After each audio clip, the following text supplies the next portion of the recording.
in there. And welcome to Little Fenway, headquartered in Delray Beach, Florida for SFCBL Baseball. I'm Christian Cat on the call for this matchup between the Boca Raton Blazers and the Palm Beach Xtreme. Skylar Gonzalez wearing number 27 for the Blazers, getting warmed up on the mound right now, wearing the Blazers yellow tops and white bottoms. The Palm Beach Xtreme, led by star Ijelon Knowles, are in the huddle down that first base line, getting ready for this matchup at Little Fenway.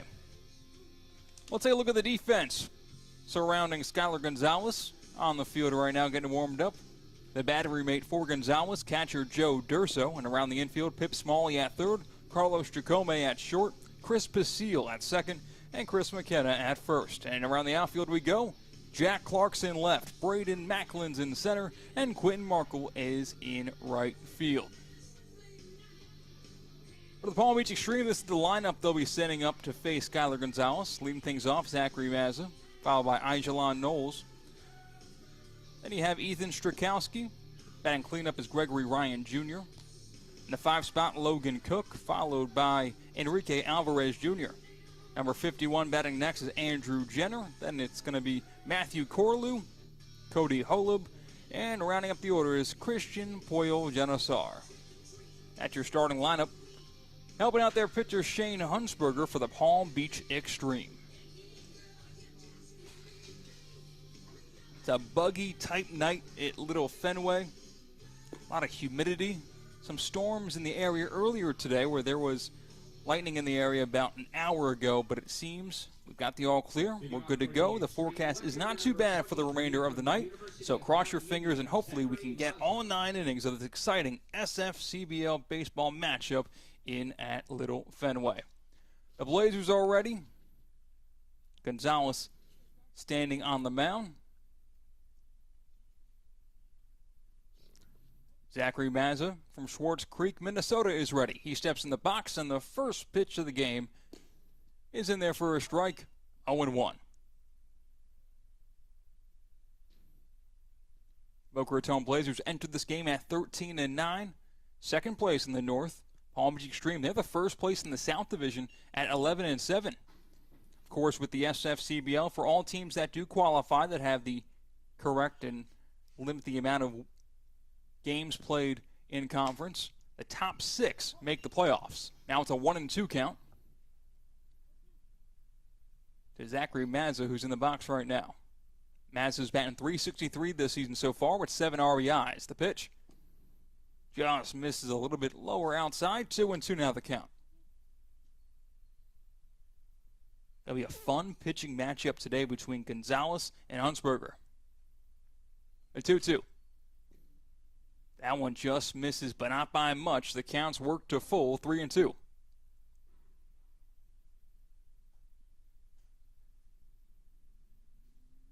As Gonzalez wheels and deals the 3-2. That one misses low for ball 4. Runner on first base with nobody out. Batting second, center fielder number 30 from Oklahoma Wesleyan University, Ijelon Knowles. So Ijelon Knowles from Titusville, Florida, the Oklahoma Wesleyan product, comes into bat. Bat from the left side of the plate. He put on a show last time we saw him in this ballpark.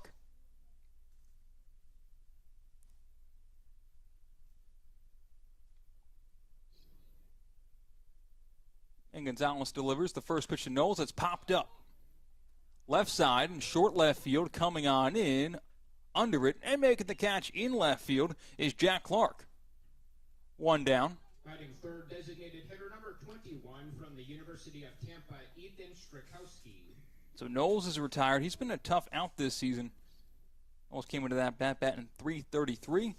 But here's probably the biggest bat in the lineup, at least starting off this season. Scorching hot from Boca Raton, Florida. Ethan Strakowski steps in the box with a runner on and 1 out.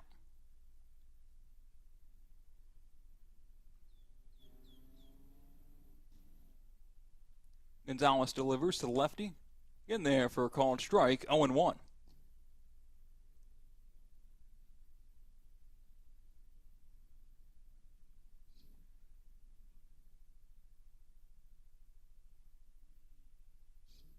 And Skylar Gonzalez One pitch, chopper to second base. This could be two. This slipped to second for one. On to first. It's an inning-ending 4-6-3 double play. We head to the bottom of the first inning. Blazers coming to bat. They're facing Shane Huntsberger next here live at Little Fenway.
And we're back here live at Little Fenway for SFCBL evening action. Blazers coming to bat after a scoreless top of the first inning, where Gonzalez was able to induce a inning-ending 4-6-3 double play. Braden Macklin steps in the box to square off against starting pitcher Shane Huntsberger for the Palm Beach Xtreme to get the bottom half of this first inning started, and Huntsberger delivers a pitch missing a little bit inside, 1-0. Well, I mentioned before, Shane Huntsberger has been very strong this season. That's why tonight is considered, this is being advertised as the 1-0. It's found straight back, 1-1.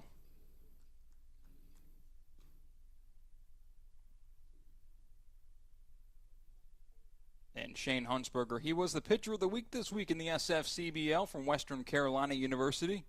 6 innings pitched last week, 1 walk, no runs allowed, and 11 strikeouts.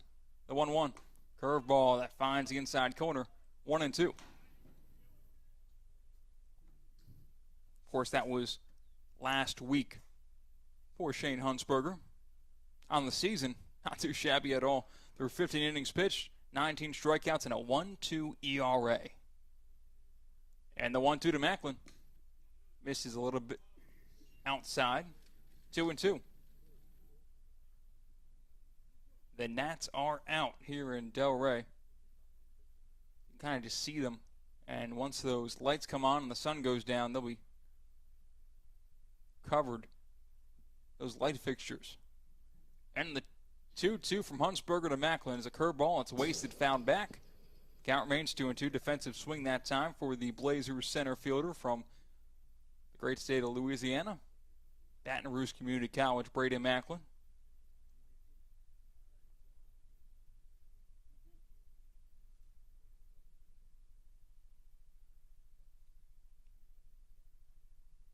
And Huntsberger for the windup delivers to the 2-2.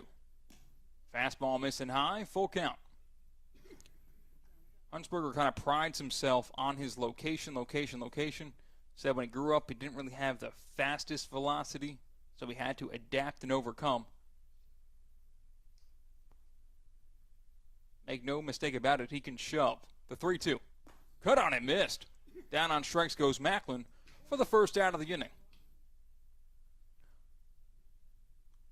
With one down, nobody on base, that brings up the young shortstop from the Boca Raton Blazers, wearing number 2, Carlos Jacome.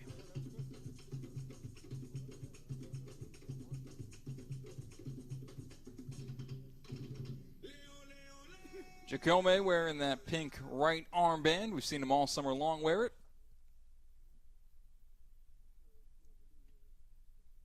First pitch to him is a curveball that misses inside, 1-0.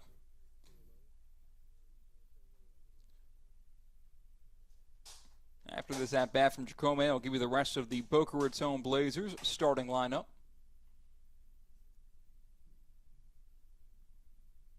The 1-0 from Huntsberger is a curveball that drops in there for a called strike, 1-1. Again, these Palm Beach Xtreme were the runners-up in the SFCBL last season. A lot of returners trying to take that next step in 2023. Take home the whole dang thing. The 1-1. Driven down the left field line. It is a foul ball.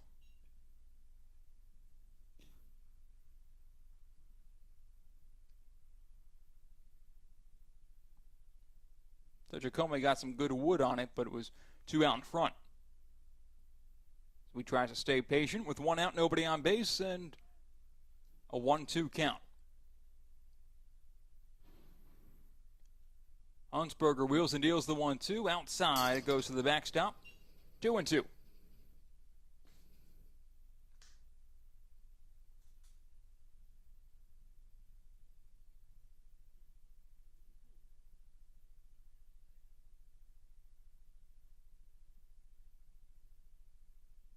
Huntsberger with a deep breath in and out and deals the pitch. Cut on it, missed.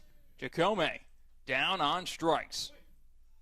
2 batters faced, 2 strikeouts recorded for Shane Huntsberger. That brings up Pip Smalley, the third baseman.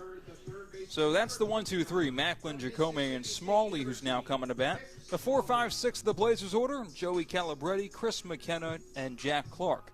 7, 8, 9, 10 goes as follows: Mateo Serna, Joe Durso, Chris Basile, and Quentin Markle. The right fielder wraps up that order, backing up their pitcher, Skyler Gonzalez. First pitch to Smalley is in there for a called strike, 0-1.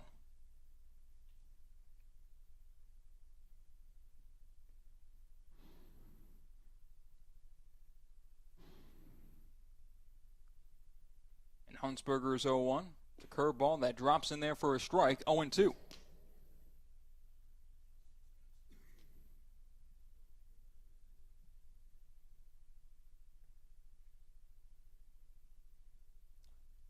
Huntsberger looking to strike out the side. He's ahead 0-2 with 2 outs over Pip Smalley.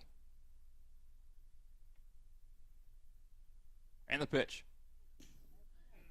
Just missed outside. 1-2 the count over at second base. Cody Hullob thought that was strike 3. He was ready to jog to the dugout.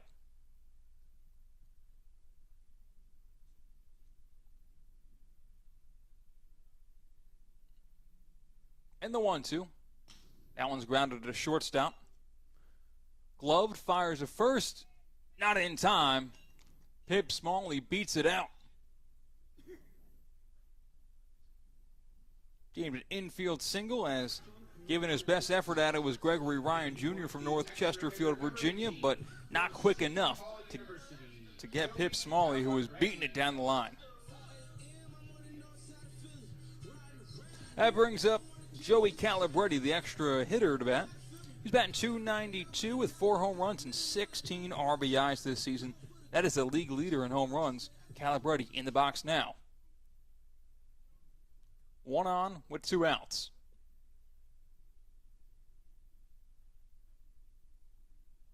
Throw over to first, but back safely is the runner.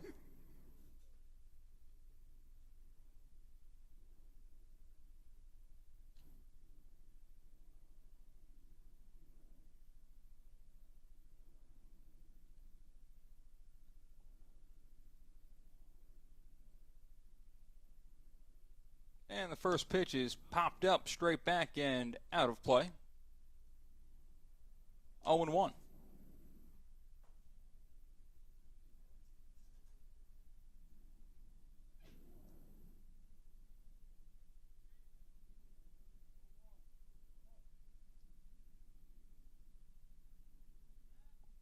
Another throw over to first base, but back safely is the runner.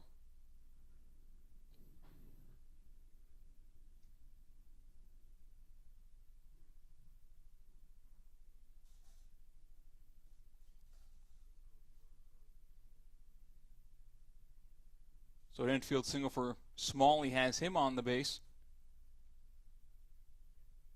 And the 0-1 is grounded foul. 0-2.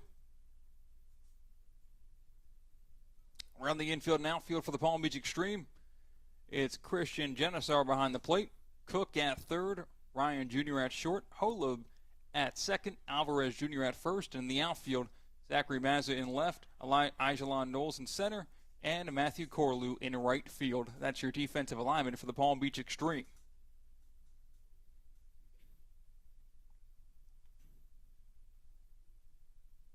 Oh-2 count here. Huntsberger delivers. That one's driven deep to left field. Kiss that baby goodbye. Calabretti flips the bat and watches it soar over the wall. And the Green Monster has been conquered once again from Joey Calabretti. It's a 2-run shot, and the Blazers jump out on top 2-0. That ball was launched, and then the bat was launched from Joey Calabretti, the Blazers' extra hitter this evening.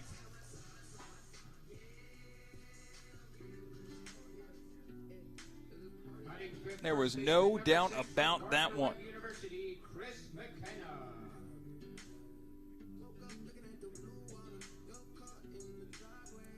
Pair of top 2 teams doing battle here at Little Fenway.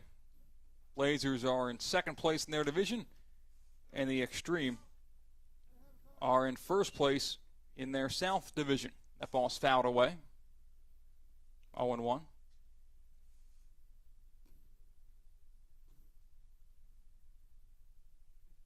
In fact, if you want to learn a little bit more about the Palm Beach Xtreme and their right-hander on the mound, Huntsberger, go to the SFCBL Triple Play podcast right now, wherever you get your podcasts, and listen to the latest episode. As Huntsberger got an interview, as he was the SFCBL Pitcher of the Week. You can also follow the SFCBL on Twitter and Instagram at SFCBL_official. And go to the website southfloridacollegiateleague.com for a ton of stats and information on this summer season. That pitch is driven to right field, under it, and making the catch is Corlew to end the inning. But not before Joey Calabretti launches one over the Green Monster in left field to give the Boca Raton Blazers a 2-0 lead. We'll be right back here live from Little Fenway.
Back here live at Little Fenway. First pitch misses for a ball, 1-0. Gregory Ryan Jr. in the box for the Palm Beach Xtreme. Next pitch misses as well, 2-0.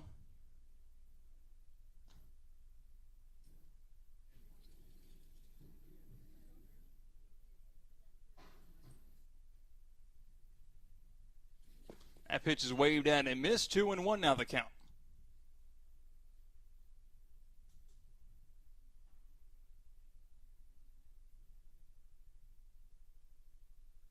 The 2-1.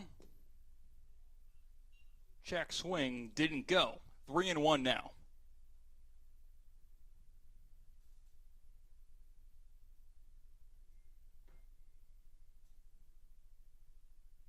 That pitch is chopped foul.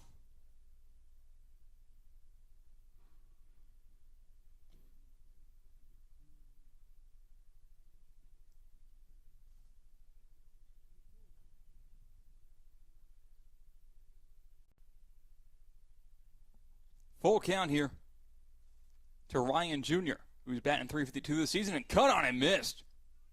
Gonzalez gets a strikeout for the first out of the inning. Batting fifth, the third baseman, number 16 from Dyersburg College, Logan Cook.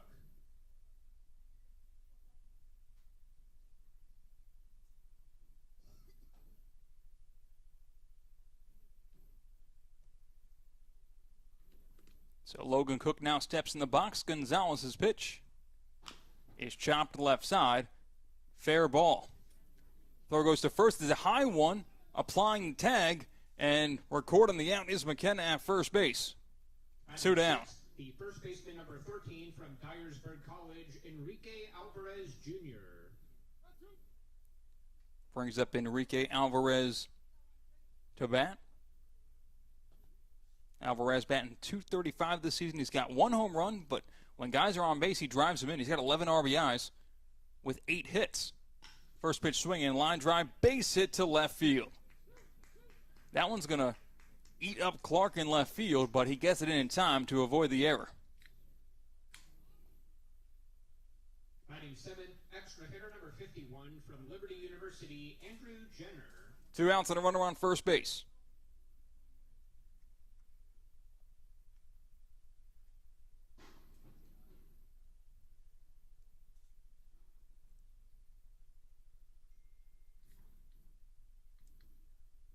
First pitch here misses a little bit low.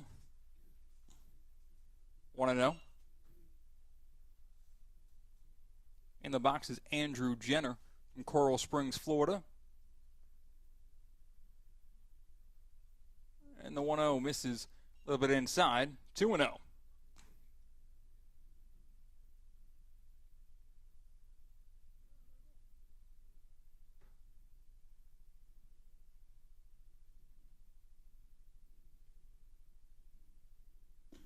That'll be taken for a strike.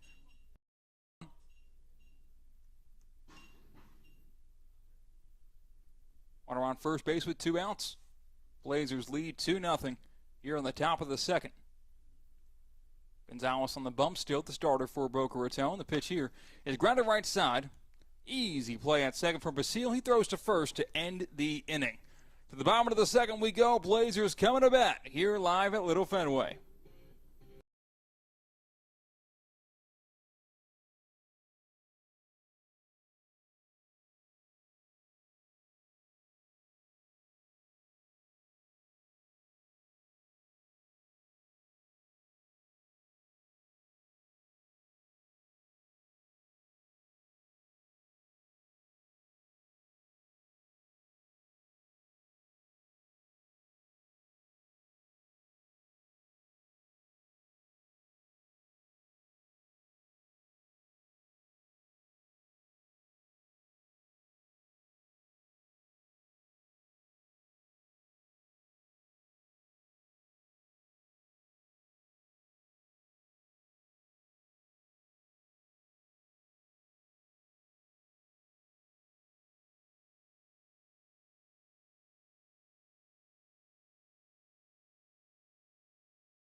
University, Jack. Back here live at Little Fenway. 2-0 the lead for the Blazers as Jack Clark stepped into the box for the bottom of the second inning. First pitch, cut on him, missed, 0-1. Jack Clark batting .371 this season. The FAU Owl.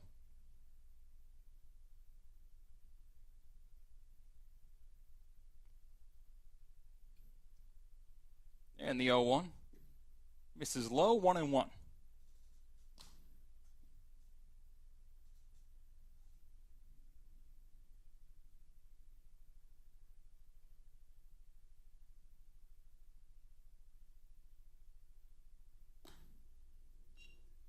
Next pitch misses, 2-1 now the count.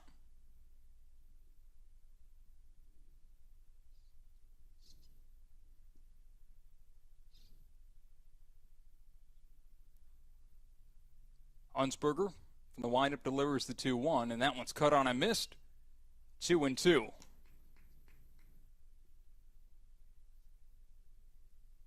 For Hunsberger, those 2 runs on the scoreboard was one mistake. Got a slow ground ball to left side of the infield that Pip Smalley beat out for an infield single, but he left a cookie to Calabretti, who made him punish. That's a base hit to left center field. Leadoff man on for the Boca Raton Blazers as Jack Clark finds the barrel and pushes one through. Batting seventh, the designated hitter number 14 from the University of Memphis, Mateo Serna. Mateo Serna now comes up to bat, the number 7 batter in this Blazer lineup. He's the DH today. One on with nobody out. Great matchup here in the SFCBL Cross Division.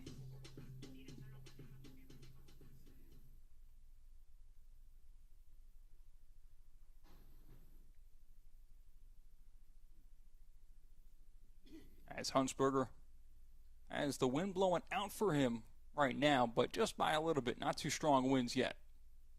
Pitch isn't there for a strike, 0-1.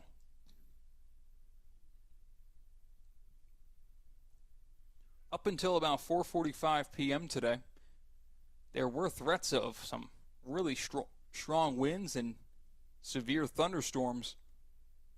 There was lightning in the area about 2 hours ago, but that subsided and we're all good.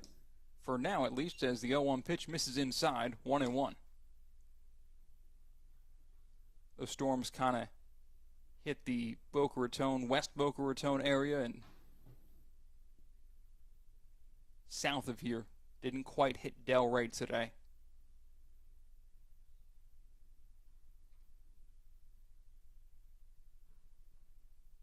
And the 1-1 is waved at and missed. 1-2 now to Serna.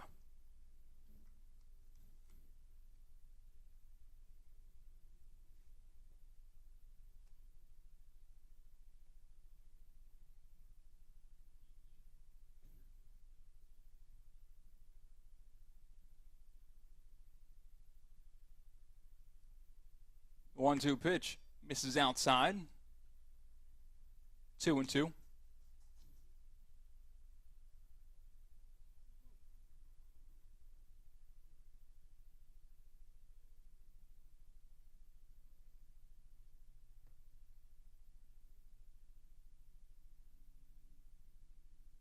Check over to first. Back safely is the runner.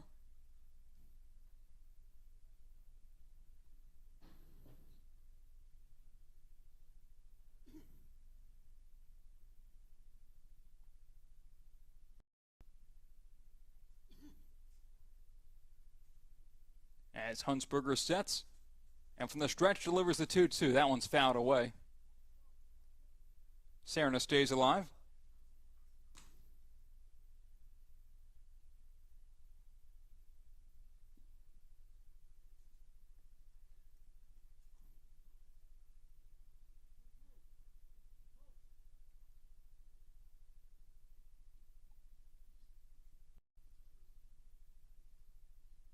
And the pitch. That one's waved at and missed in the dirt. Serna down on strikes for the first out of the inning. Hunsberger got him to chase in the dirt. And that now will bring up Joe Durso, the catcher for the Boca Raton Blazers. Joe Durso.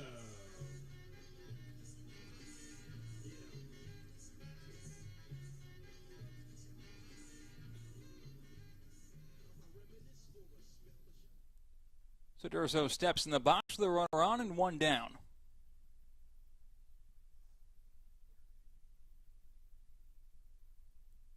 Hunsberger delivers.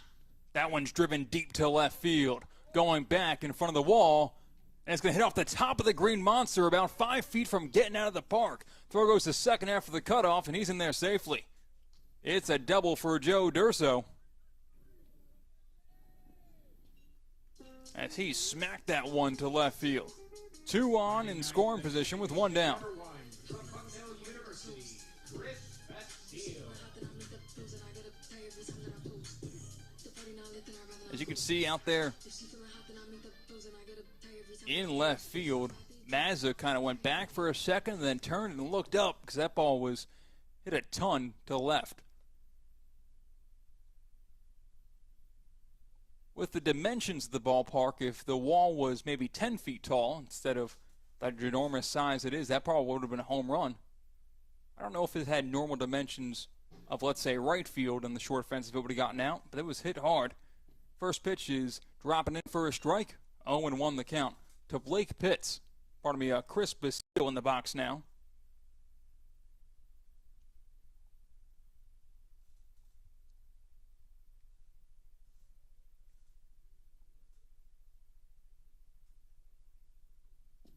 That pitch misses low and outside. 1-1.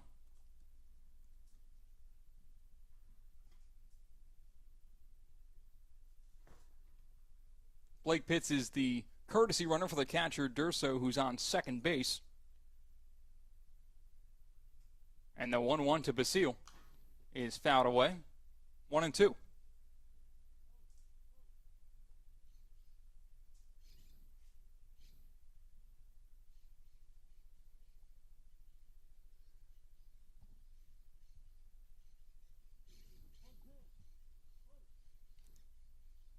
Hunsberger with a jam to get out of. 1 out, runners on second and third. The pitch. Curveball is driven to center field. Going back in front of the warning track and making the catch is Knowles, tagging up our both runners, and the run's going to come across the plate. Pitts will go to third, and the Blazers' lead is extended to 3-0. Batting 10th, right fielder number 10 from Butler University, Quentin Markle. 2 outs, runner on third base. Markle now coming to bat.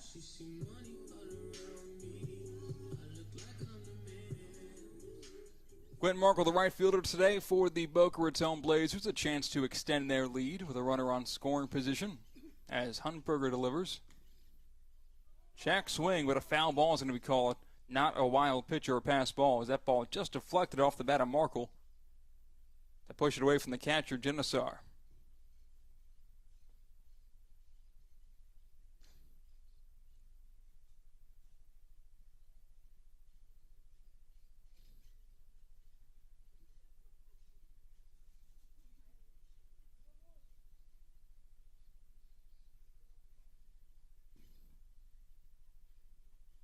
And with 2 outs, the 0-1. This is outside. 1-1.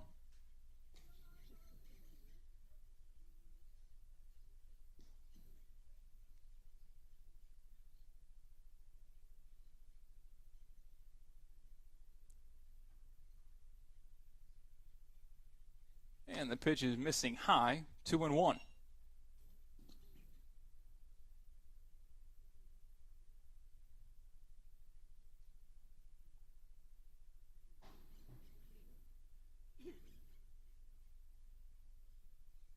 Hunsberger delivers to Markle. That one's going to be right down the middle.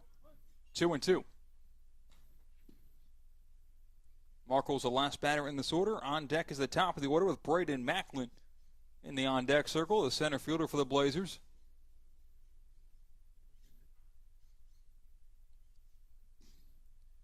And Hunsberger delivers the 2-2. Curveball is grounded foul. Stays alive.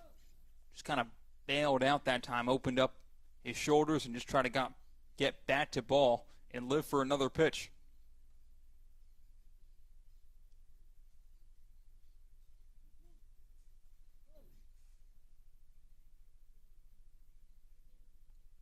With 2 outs, Huntsberger sets, and he delivers the 2-2. Fouled away. Markle keeps on chugging.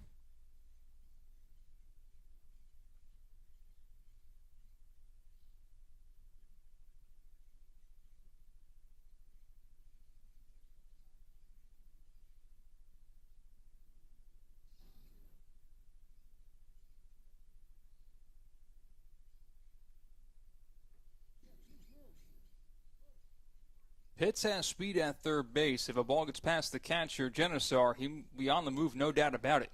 A 2-2. Grounded to the left side. Glove there from Ryan Jr. Throws to first, and that'll get Markle to end the inning. But not before one more run comes across the plate for the Blazers on the sacrifice fly. We move along to the top of the third.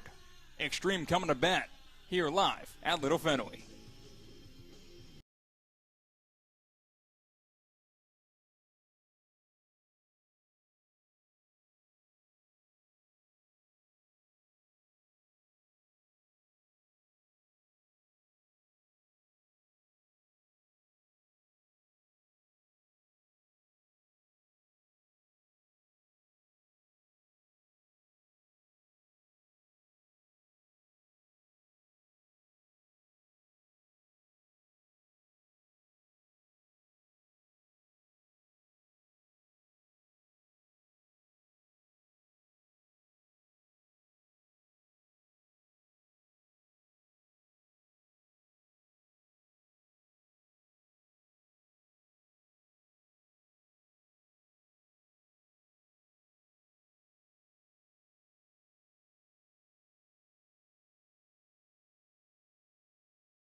To the top of the third we go here live at Little Fenway. The Xtreme coming to bat. They trail 3-0.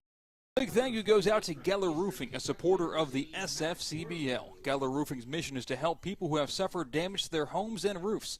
That includes fire, hail, hurricane, tornado, and more kinds of damage. Geller Roofing has a team of experts that offer a wide selection of roofing solutions for commercial and residential needs. First pitch, ground ball at the hole. Short throw goes to first, and it's in time to get the runner as a one pitch, 1 out this inning for Skyler Gonzalez. Second baseman number 14 from Kentucky Christian, Cody Holo. And Geller Roofing services all of Florida. For more information, visit GellerRoofing.com. Geller Roofing, spelled G-E-L-L-E-R, roofing.com.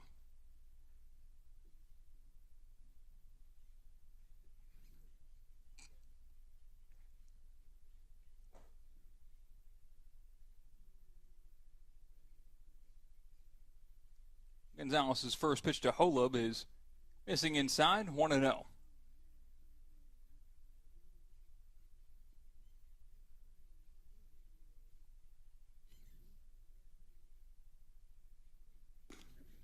Misses outside, 2-0. It's now the sunshine peeks through the overcast clouds in Delray. 2-0. Gonzalez misses outside, 3-0 now the count.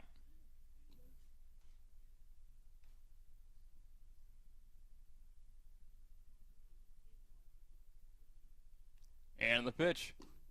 That'll find the zone. 3-1.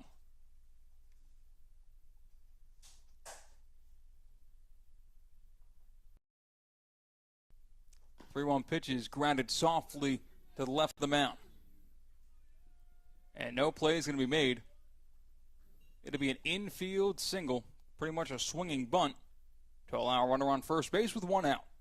Batting 10th, the catcher number 5 from the University of Toronto, Christian Puyol.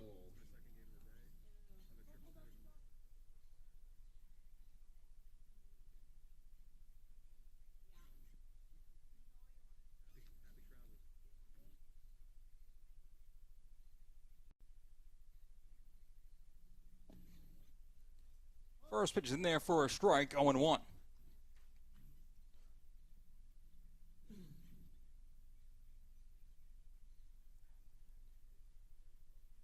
In the box is Christian Puyol Genesar from Toronto, Canada. 0-1 count with the runner on first base and one out.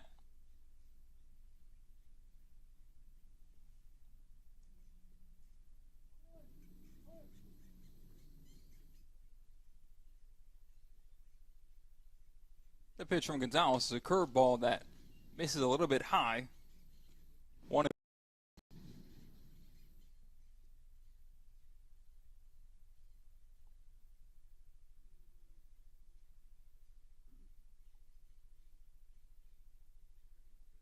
And the pitch, that'll be missing for ball 2, 2-1.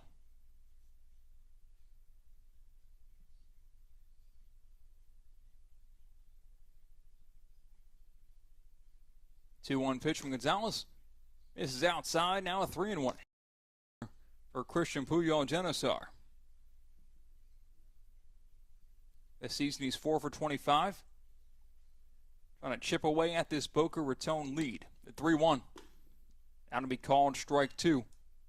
Genesar thought he had ball 4 for a moment, but instead he's looking at a full count with one out.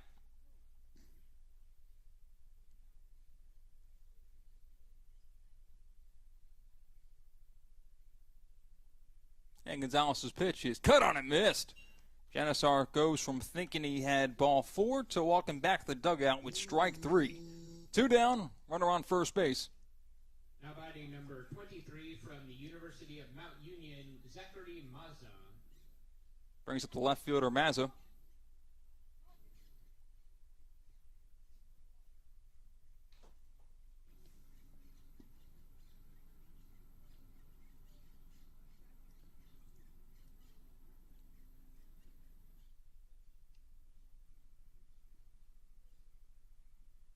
First pitch swinging and missing. 0-1. As you can see on our scoreboard, brand new for the 2023 SFCBL season. 3-0 Blazers on top of the Xtreme. And the 0-1. That one's chopped. Fair ball down the third base side. It rolls down to the corner, and it'll be a double. The throw came in and actually hit the base runner as Holub got plunked in the thigh. But that will put runners on second and third with still 2 outs. Here's Ijalon Knowles from the Palm Beach Xtreme with a chance with one swing of the bat to either tie the game or make it a 1-run game if he can drive onto the outfield. A little bit of speed in the base paths. But Mazza, the leadoff man, is now on second base with that double.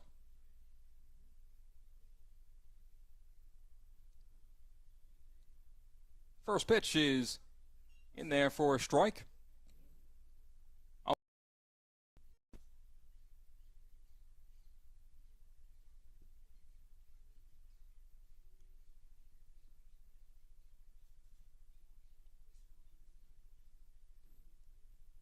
Gonzalez deals. Half swung. Did he go around? Saying he did. It's an 0-2 now. The count to Knowles. It's a good piece on Ijalon Knowles on the SFCBL website at southfloridacollegiateleague.com. Learn more about the Palm Beach Xtreme stud. 2 outs and an 0-2 count. Time is called in the box as Knowles steps out. Gonzalez this season has a 3.27 ERA through 11 innings pitched with 13 strikeouts.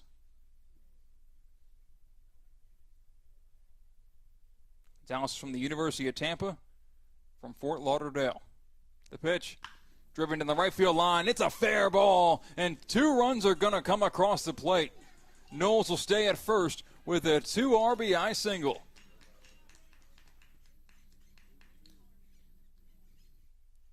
Now batting number 21 from the University of Tampa, Ethan Strakowski.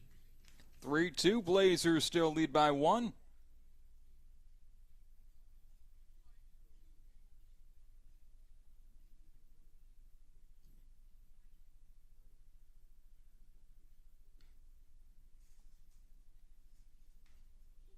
Clutch 2 out, 2 RBI single that time from Knowles. First pitch here is fouled away down the left field line and out of play. 0-1.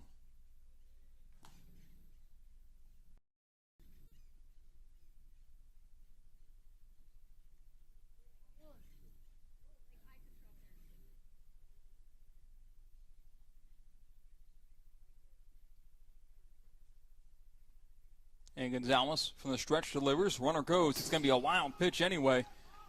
Well, give Knowles the stolen base. Misspoke there saying wild pitch. I'm saying the pitch was never going to be caught by Dorso behind the plate either way. Runner on second base with now 2 outs, and that's the tying run in scoring position. And the bat that you want in the box right now is up. Ethan Strakowski from Boca Raton, Florida. He's 0 for 1 today, but that might mean he's due. He's 18 for 40 on the season. Law of averages. As absurd as it sounds, it's a hit almost every other at-bat. The 1-1. That one's fouled away. 1-2.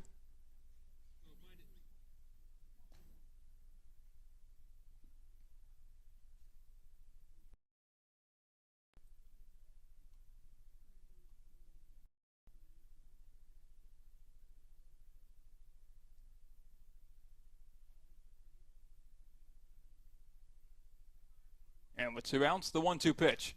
That one's grounded off the plate. Foul ball.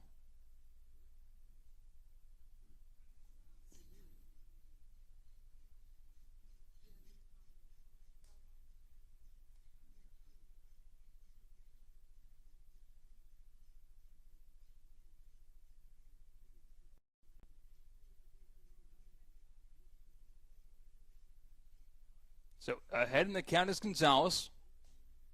Xtreme aren't done yet. They've got a runner in scoring position with 2 down.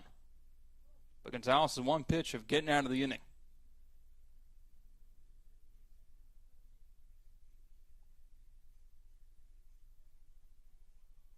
The 1-2 pitch. Curveball's waved at it and missed to end the inning.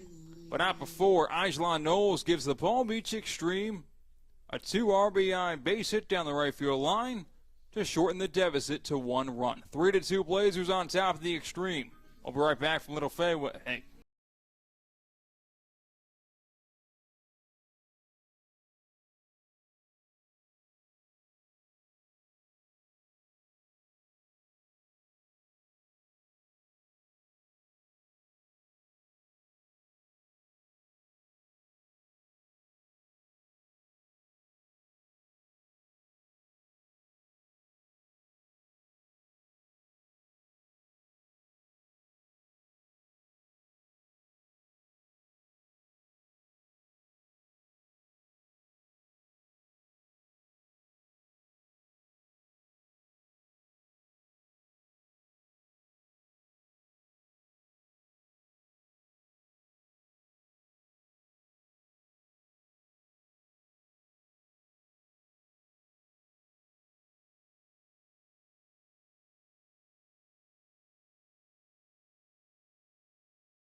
And we're back here live at Little Fenway. Bottom of the third we go. Braden Macklin stepping in the box. The leadoff, the bottom of the third inning. Hunsberger's first pitch is inside, and Macklin gets out of the way. 1-0.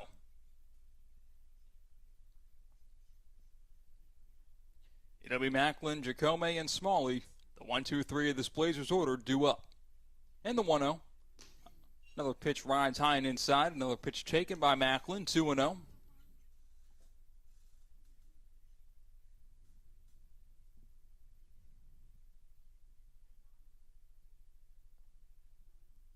Two-zero pitch is waved at and missed. 2-1 now.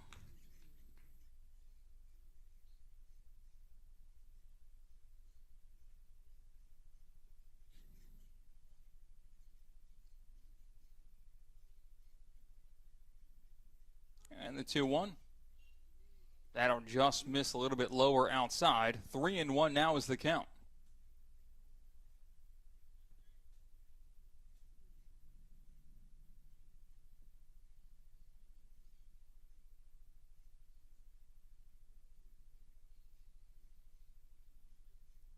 The 3-1 misses low for ball 4, and Macklin reaches. Leadoff man on for the Blazers.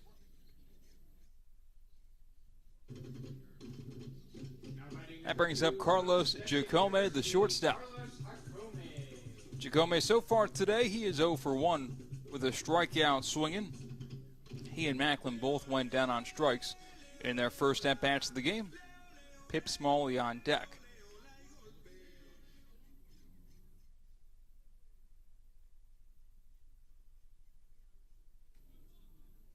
Hunsberger's first pitch to Jacome is driven to left field, and it's going to get to left field for a base hit. Runners on first and second with nobody out. Table is set for the teeth of this Blazers offense as Smalley, Calabretti, they can straight up mash. You already saw Calabretti get on the action. He hit his 5th home run of the season in his last at-bat, but that's Calabretti who's now on deck. Pip Smalley steps into bat now. So that's Carlos Jacome staying hot. He's now 15 for 42 on the season. First pitch looks at a strike, 0-1.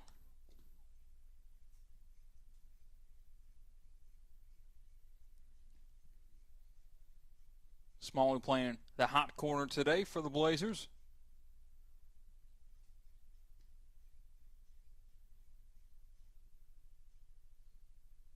And the 0-1 is driven to left field. That one's deep, going back, and it's going to hit off the middle panel of the Green Monster and bounce back into play. It's an RBI single as Smalley stayed at first base. Ball was smoked off the wall, and the Blazers have doubled their lead. 4-2, Boca Raton still now on top. Number 18 from Seton Hall University, Joey Calabretti.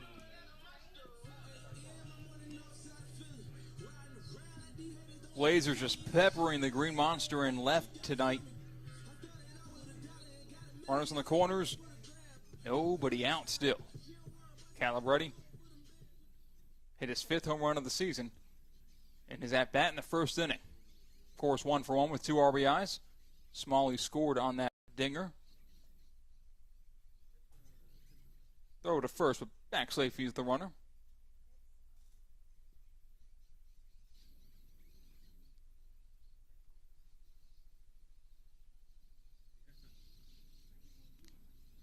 That pitch is popped up. Short left field. Coming on in is Mazza. He's under it. Makes the catch. Runner tags up and is coming home. Jacome trying to score, and he is going to score.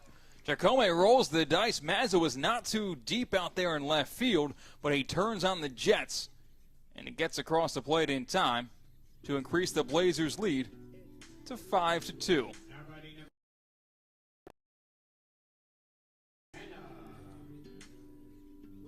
That's the first out of the inning.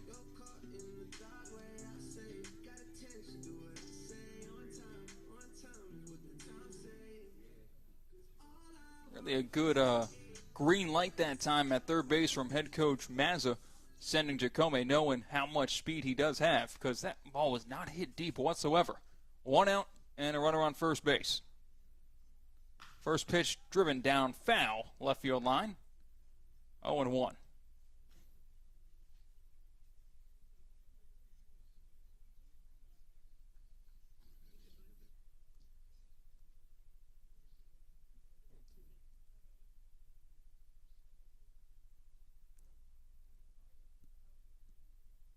And with one out, the 0-1 pitch is inside, going to hit the batter to put runners on first and second with one down.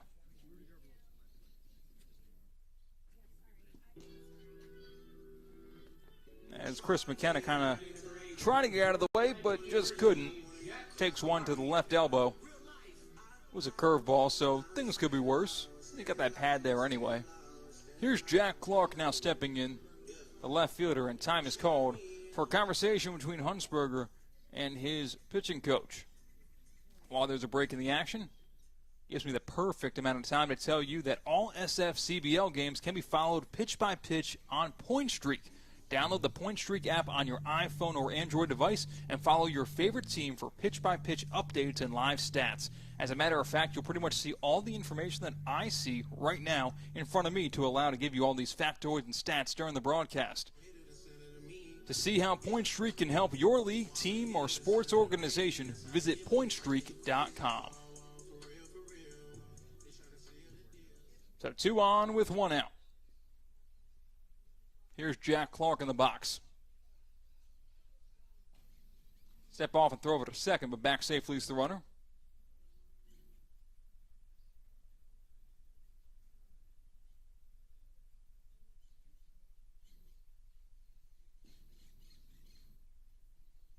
Huntsberger, one ground ball away from getting out of the inning if he can roll him up to a middle infielder. Ball misses outside, 1-0.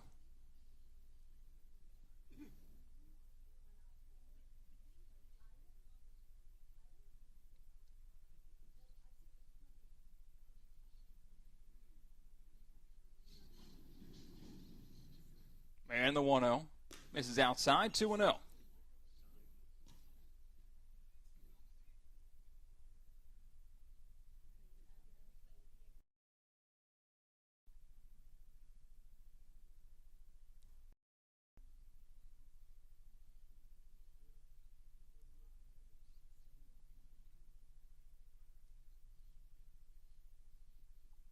And the pitch is fouled away.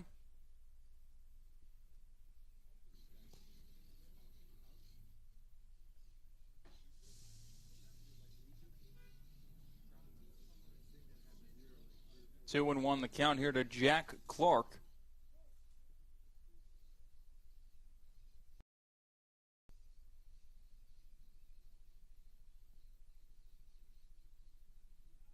Step off, throw over to second, and the runner is out. A pickoff move for Huntsberger. Guns down Smalley.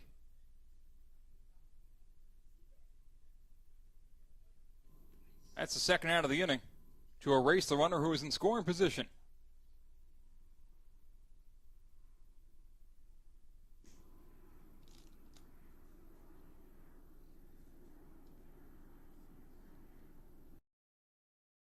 Two one, popped him up left side and out of play. 2-2 the count with 2 outs.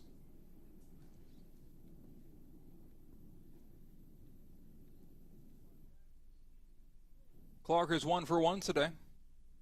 Now 14 for 36 on the season. Huntsberger delivers the 2-2. Ground ball softly left side. Going to be a tough play. And no throws made. The runner's going to be caught between second and third. What a play at shortstop from Ryan Jr. as he will apply to end the inning. High IQ baseball that time from the Xtreme shortstop Gregory Ryan Jr. Did a pump fake, never threw the ball to first as he had no shot at it. Rounding the bag at first base was Chris McKenna, and he was hung out to dry in no man's land. And Ryan Jr. applied the tag to end the inning.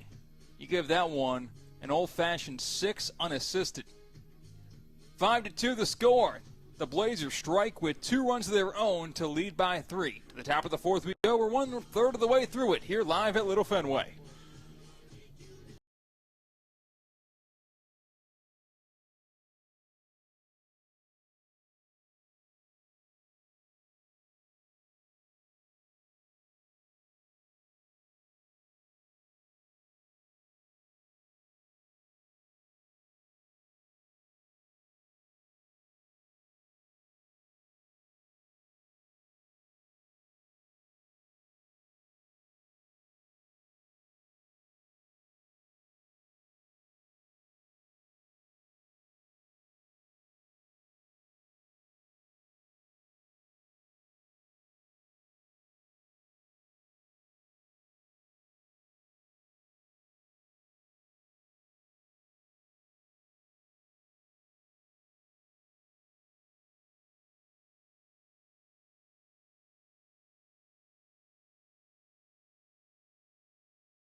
Gregory Ryan Jr. And we welcome you back to Little Fenway, the home of tonight's SFCBL matchup between the second team in the SFCBL North, the Boca Raton Blazers, and the first place team in the SFCBL South, the Palm Beach Xtreme. Skylar Gonzalez still on the bump for Boca Raton. First pitch is taken for a strike, 0-1.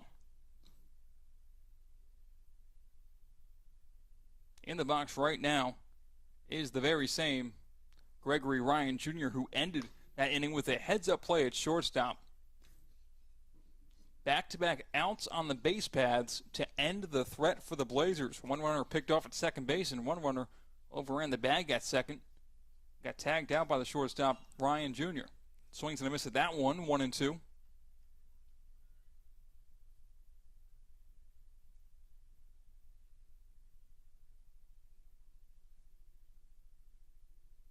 And the payoff pitch. Cut on and missed. Ryan Jr. down on strikes, one away. Now batting number 16 from Dyersburg College, Logan Cook.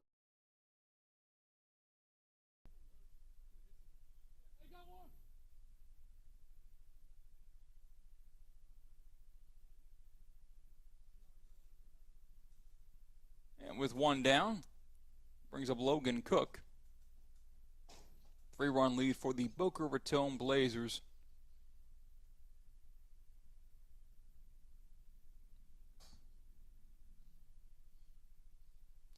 Sunshine peeking through for the last about half hour. Gonzalez delivers. A foul ball that hits Durso in a tender spot. It looked like might be off of something that did not feel very good as he's hunched over behind the plate, and rightfully so. He's going to get some time to walk that one off. Didn't see exactly where it hit him. Anywhere between the knees and the chest pad. Won't feel good. With the break in the action, a big thank you goes out to Dr. G's Urgent Care Clinic for sponsoring the 2023 SFCBL season. Dr. G's Urgent Care specializes in urgent care services, injuries and illness treatments, physical exams, occupational medicine, and pediatric urgent care. They proudly serve Delray Beach, Coral Springs, Fort Lauderdale, Lake Worth, and the Deerfield areas. For more information, call them today at 561-330-9363. Dr. G's Urgent Care is open 7 days a week. Walk in today, no appointment necessary. There'll be no wait. That pitch is waved at and missed. 0-2 now the count to Cook.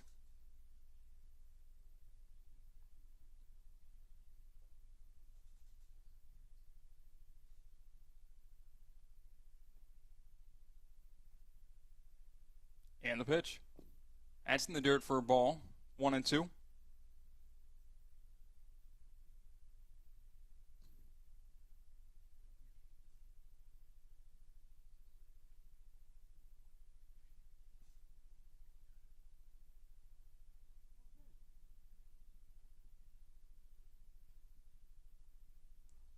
And the pitch is taken low and outside. 2-2.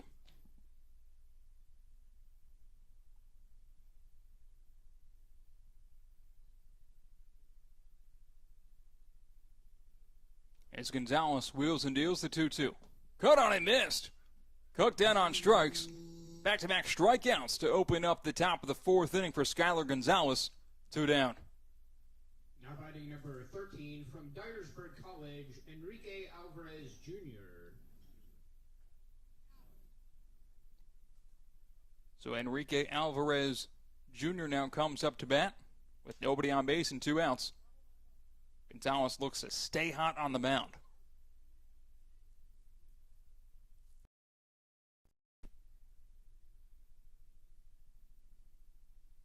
First pitch takes a strike. 0-1.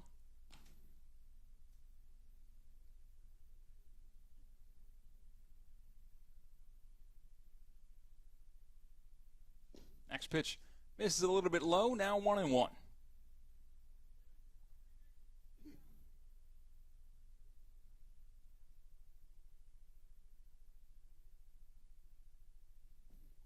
Next pitch is waved at and fouled.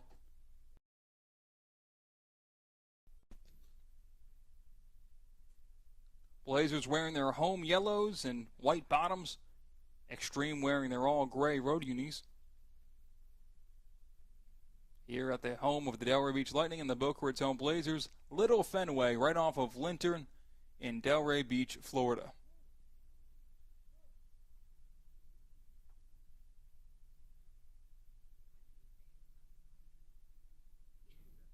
The 1-2.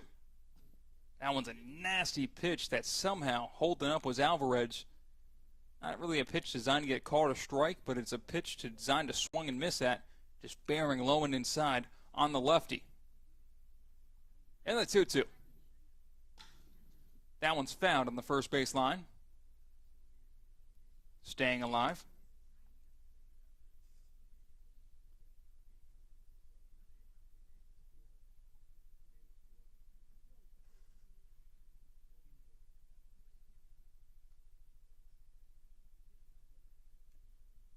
Gonzalez's 2-2. Ground ball to second base. Easy play for Basile. Crow hops, throws to first, and that will end the inning. We move along to the bottom of the fourth. It's the Blazers coming to bat. They lead by 3 here live at Little Fenway.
Mateo Cerna leads things off for the Boca Raton Blazers as we head to the bottom of the fourth inning. New pitcher on the mound for the Palm Beach Xtreme. And the lefty sets, and he delivers the first pitch outside, 1-0.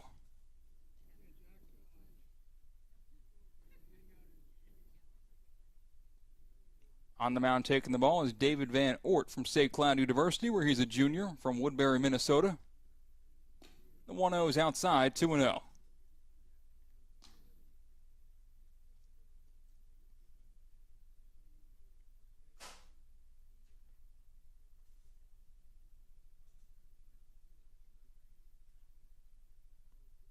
And Van Ort's 2-0 is the inside corner, 2-1.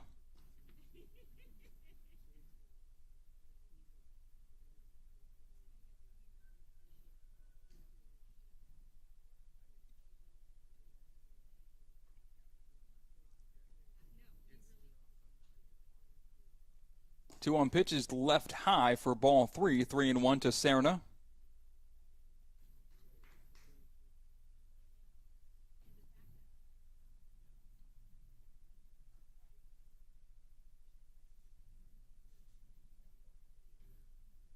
Hitter's pitch. It's found straight back. Count is now worked to full, 3-2.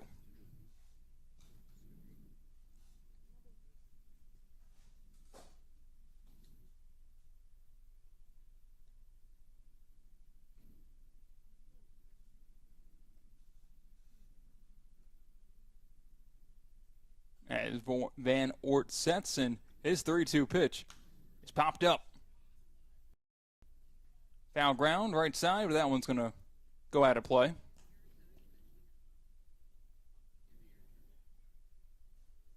So the count remains full.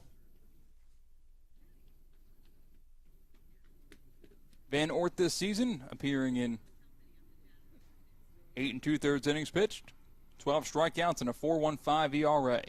The pitch popped him up left center field, and it's a high fly ball, manageable. Knowles is under. He makes the catch for the first out of the inning.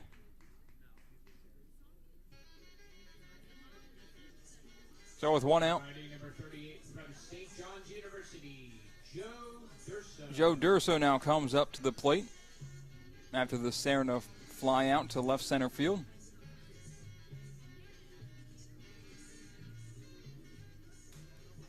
Durso smashed one off the wall last time he came to the plate.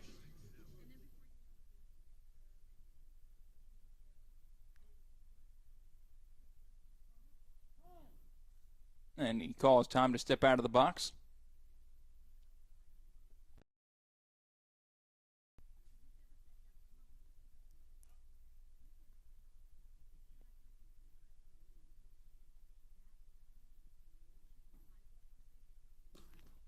First pitch of Durso's outside, 1-0.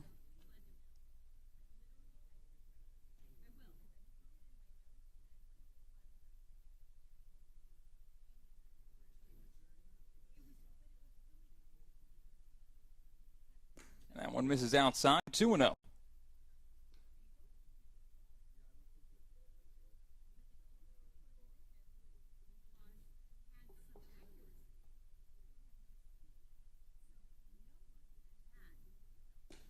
That pitch will miss just a little bit off the plate or low. 3-0 out of the count to Joe Durso.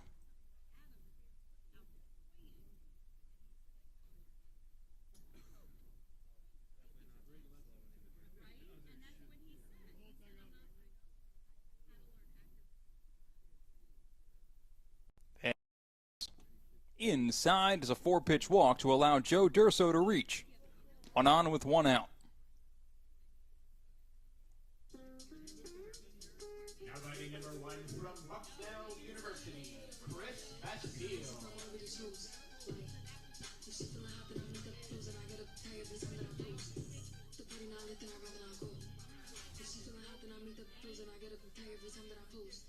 So Chris Basile now steps in the box with 1 on and 1 down. He's got a lot of speed, so it'll be easier said than done to turn 2 on Basile, although the middle infielders will pinch. First pitch is in there for a strike. 0-1.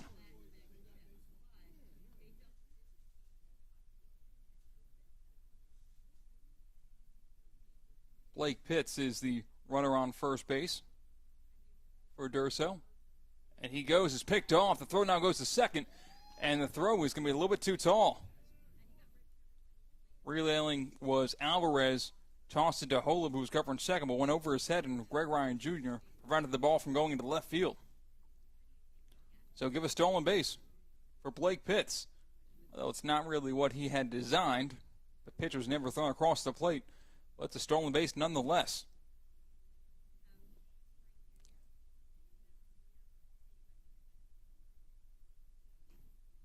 The other one's in the dirt, and that's going to allow Pitts to go to third base.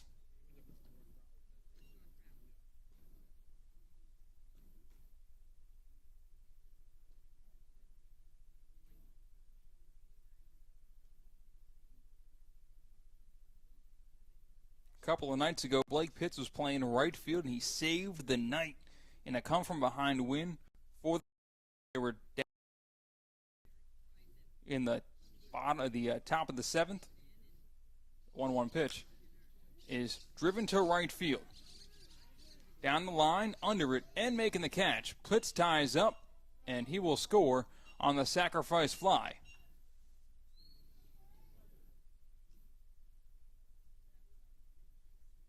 So the sacrifice fly is a second out of the inning and extends the Blazers' lead to 6. And I was saying about Pitts, who just scored on the sacrifice fly. He used that speed he had to track down a ball that was headed towards the right center field gap There were 2 runners on. They both would have scored if that ball hit the ground, but Pitts laid out, made the catch, kept it a 1-run game, and eventually the Blazers came back to win that game by 1.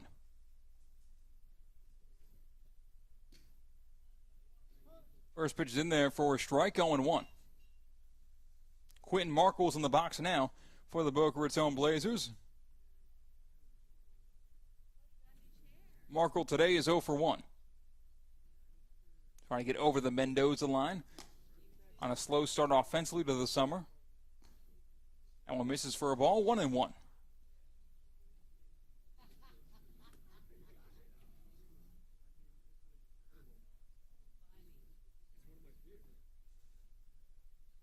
One pitch is cut on and missed. 1-2. 7 hits on 6 runs for the Blazers. The Xtreme, they trail by 4. 4 hits for 2 runs. Van Ort. That one's a 1-hopper to second base, ranging over. Gloved. The throw goes to first, and that will end the inning. Markle is retired. 1 more run comes across the plate on the sacrifice fly off the bat of Basile. We move along to the 5th. 6-2. Blazers on top.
For the Xtreme, number 51 from Liberty University, Andrew Jenner. So Andrew Jenner steps in the box. Still on the mound is Skylar Gonzalez for the Blazers. Top of the 5th inning. Xtreme at bat, trailing by 4. First pitch swinging, fly ball. Left center field and short. Waving everybody off is Jacome at shortstop. He makes the catch in short left field. 1 pitch, 1 out. So Jacome, the Blazers shortstop, makes that fly ball catch. That'll pass the baton to Matt Corlew. Corlew is a native of the area from Lake Worth, just about 15 minutes up the road. First pitch is cut on and missed. 0-1. Corlew goes to Eastern Kentucky University. So far this season, he is 86. And one misses for a ball. 1-1.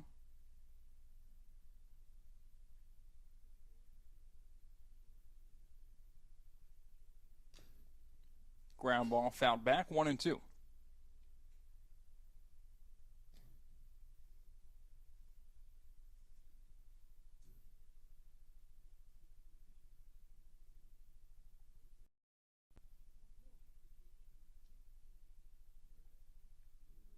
With 1 out, nobody on base, the 1-2 pitch to Corlew.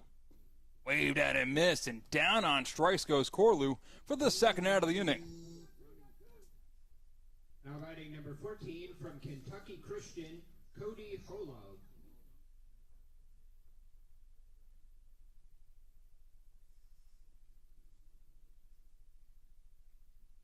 Brings up Cody Holub to bat.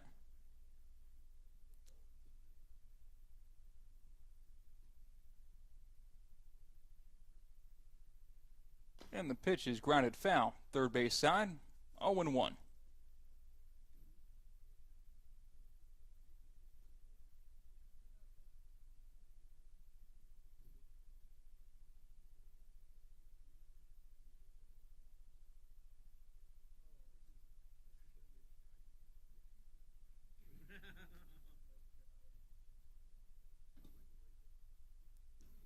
And the 0-1 is chopped left side at shortstop. Xtreme gloves, fires to first, and out to end the inning. It's a 1-2-3 frame for Skylar Gonzalez. And that'll send us to the bottom of the fifth. We're halfway through this one. From Little Fenway, it's 6-2. Blazers lead.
Bottom of the fifth inning we go. 6-2 the score. Blazers on top as that pitch misses outside. 1-0 the count. Top of the order for the Boca Raton Blazers. Braden Macklin, the center fielder, in the box. Top of the order due up for the Blazers. And the 1-0 is lined left side. And it's through. Pardon, no, it stopped at shortstop. Nice play. Ball got deflected off the mid of the pitcher. Stayed in the infield. And the out was recorded. That's what you get for trying to multitask. Great play made that time at shortstop once again by Gregory Ryan Jr. Hit off the mid of Van Ord and then got a little bit closer to him. So one down, 4-run lead for the Blazers. Carlos Xtreme comes up to bat.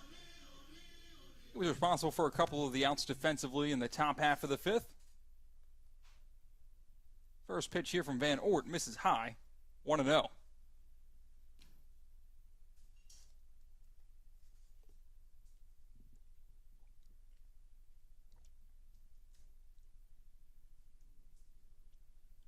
And with one out, the 1-0. This is a tad high, 2-0.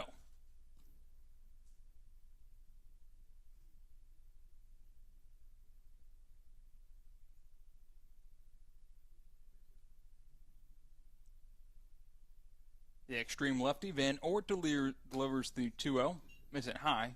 3-0. Now when I realize I say it out loud, the Xtreme lefty sounds like he somehow is a lefty to the higher. He's the most extreme version of a lefty, but no, it's the Palm Beach Xtreme wearing the all-gray uniforms today. The 3-0 in there right down the pipe for a strike. 3-1. Van Ort isn't an extra lefty. He's just a lefty. As David Van Ort tries to battle back in this at-bat versus Jacome. The 3-1 is popped up. Center field and short coming on in, under it, and making the catch is Knowles for the second out of the inning. Now batting number 29 from Mississippi State University, Pep Smalley.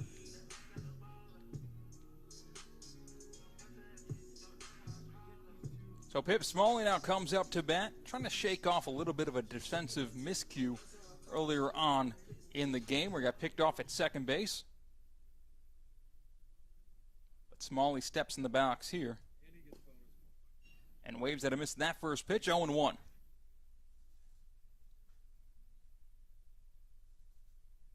Two outs. Nobody on base for the Blazers. They try to kickstart a two-out rally here. And the 0-1. This is for a ball, 1-1.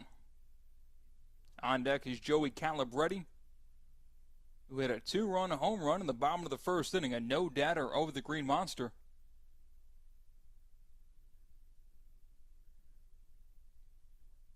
Pip Smalley's 2 for 2 today. He hit one off the wall last at-bat and had an infield single before that. The 1-1 is waved at and missed. Smalley officially now still qualified for the league lead in the batting title. Batting .500 coming into this game. And odds are that number's going to go up since he's 2 for 2 today. With 2 outs, the 1-2 pitch. In the dirt for a ball, 2-2.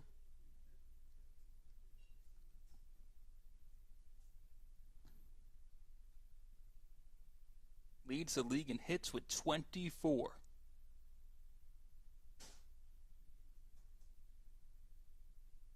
He's third in the league in RBIs with 14. Only above him is the Lightning's Andrew Guidry and Joey Calabretti, who's on deck. The 2-2. Wasted away, foul ball. Smalley stays alive.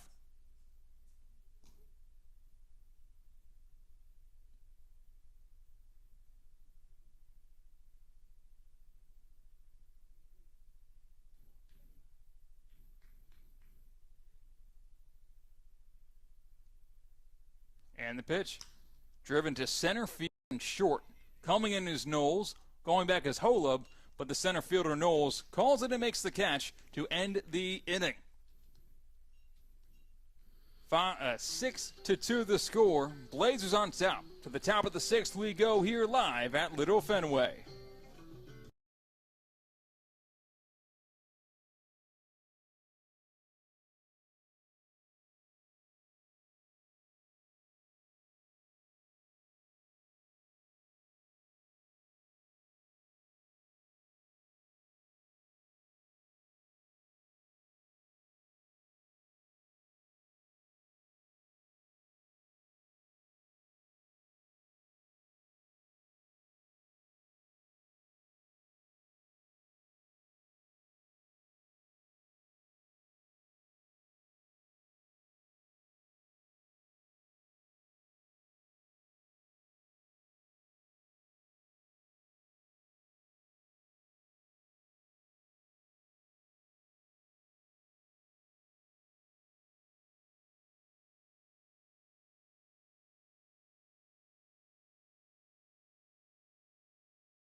number 5 from the University of Toronto, Christian Puyol-Genesar. Back here live at Little Fenway, top of the 6th we go. It's the Blazers on top of the Xtreme, 6-2.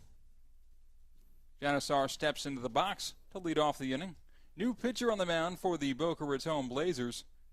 All warmed up and ready to rock and roll is the University of Miami sophomore. Standing at 6'5", it's Sebastian Perez. First pitch misses for a ball, 1-0. Perez is a big kid from Fort Lauderdale. Goes to the U. Next pitch misses for a ball, 2-0. Appeared in 2 games so far this season. Both appeared out of the bullpen, and both were 2 innings each.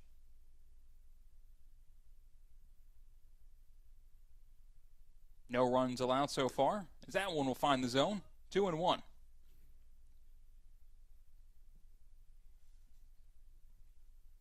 So short sample size, but looking very strong so far this season is the relief pitcher, Sebastian Perez. Perez also saw the Xtreme on June 8th, a while back, where he threw 2 innings, allowing just 1 hit.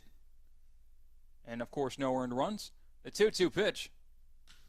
That one's driven down the right field line, and it could be trouble, but it's going to be caught. Hey, Quentin Markle makes a nice catch down the line.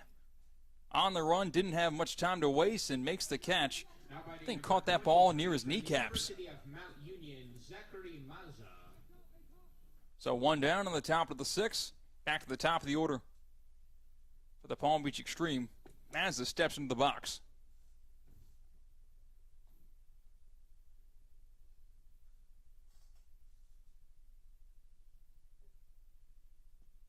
And first pitch misses low and inside, 1-0.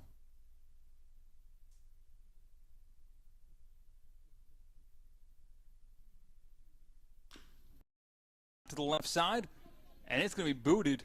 It'll be an E5 to allow Mazza to reach first base. It would have been a tough play. Mazza has a lot of giddy up down the first base line, but that ball was simply booted by Smalley, and now there's 1 on with 1 out. To the 2 batter on the order we go. 1 for 2 today is Ijalon Knowles.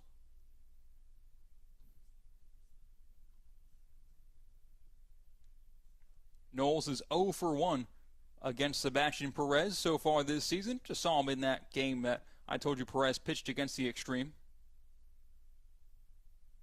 First pitch is in there for a called strike. 0-1.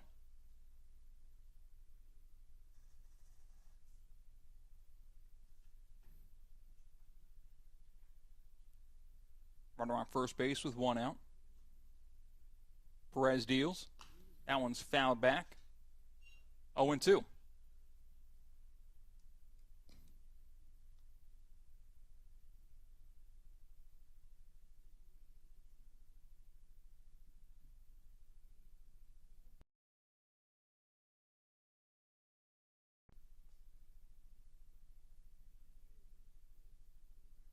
The 0-2 pitch to Knowles. Takes that one high and outside for a ball, 1-2. Big thank you goes out to everybody listening and watching on our YouTube channel. Brand new for 2023. If you haven't yet, subscribe to this page. Runner goes. The 1-2 pitch is in the dirt for a ball, and it's going to score past Durso. Runner thought about taking an extra base, but Mazza will just stay on second. Give a stolen base. Now, a runner in scoring position for Ijalon Knowles. 2-2 the count.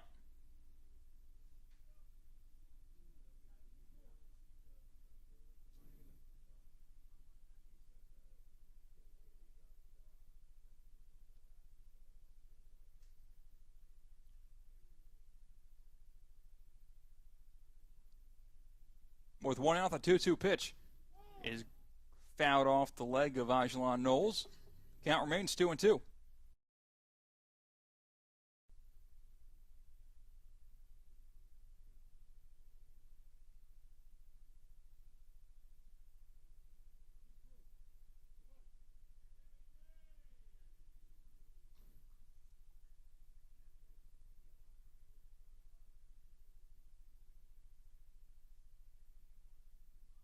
And the 2-2.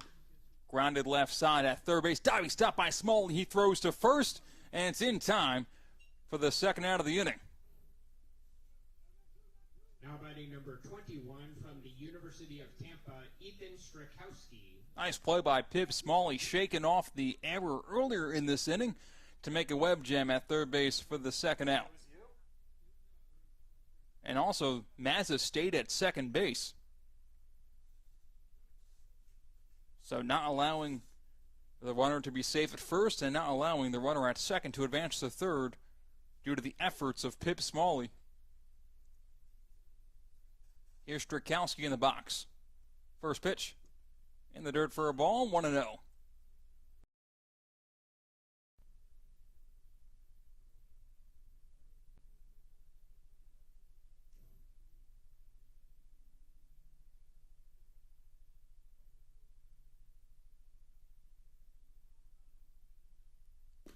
Pitch, catch the outside corner, 1-1.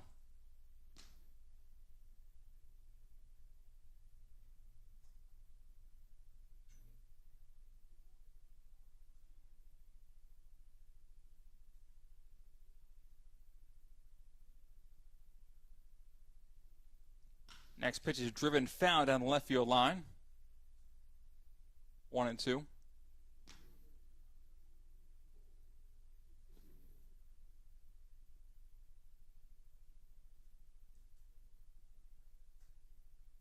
See that runner on second base is Mazza. He's got a lot of speed. A base hit likely means a run.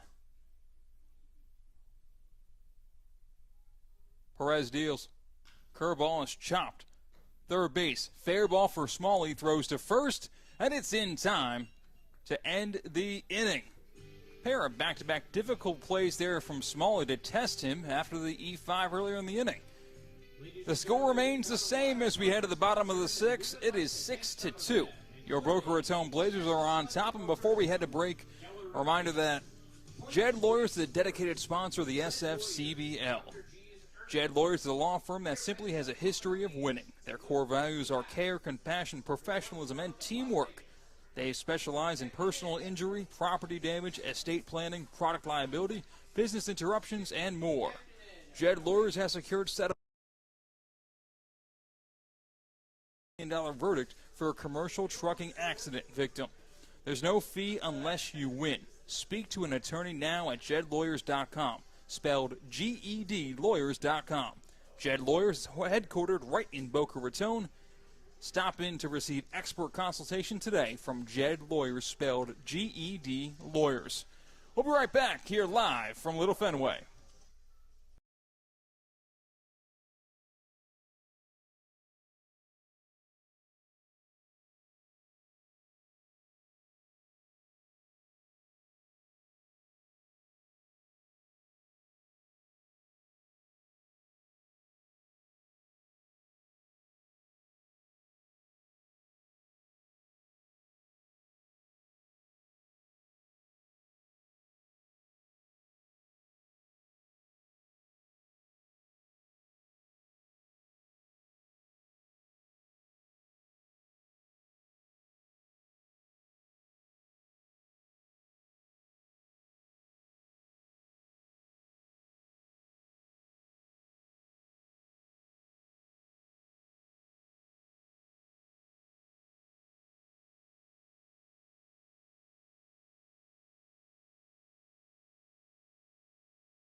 Welcome back to Little Fenway for SFCBL action. Joey Calabretti steps in the box, the extra hitter for the Blazers, to lead off the bottom of the sixth inning. It's 6-2 on top.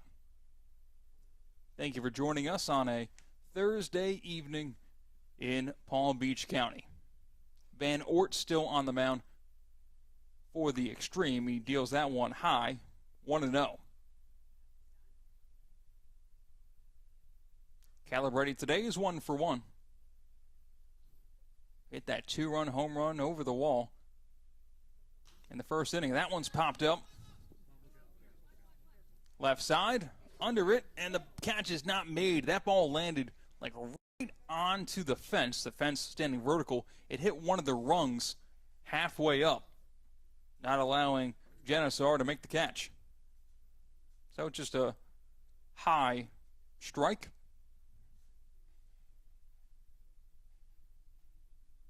One and one to Calabretti. I tell you what, folks, that ball was absolutely smashed in the first inning from Calabretti. No doubter over the Green Monster to open up the scoring in this game.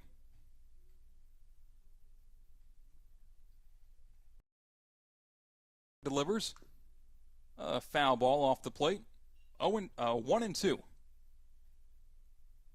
That extends the Joey Calabretti league lead in home runs. He's got 5 now this year.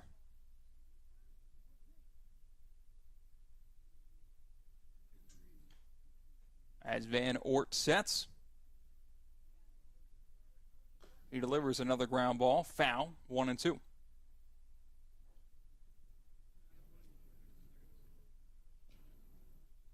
Yet nobody else in the league has more than 2 home runs, and Calabretti's got 5. So you'll likely see Calabretti in the home run derby if he chooses to participate come All-Star weekend. The 1-2. Driven to left field down the line, hooking foul, and it will land foul. Calabretti gave it a ride. Maybe 5 feet to the left, and it would be a double. But that's not the case. It's a 1-2 count now.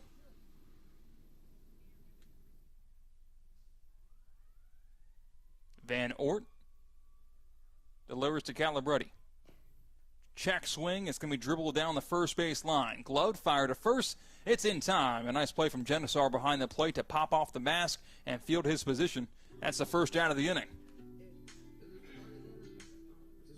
Now fighting number 6 from Gardner-Webb University, Chris McKenna. Brings up Chris McKenna to bat, the 5 batter in this order for the Blazers.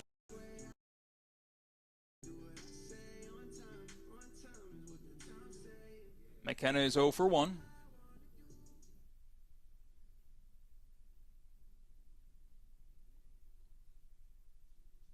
Two-three ground out that time for Calabretti. The pitch high and outside, 1-0.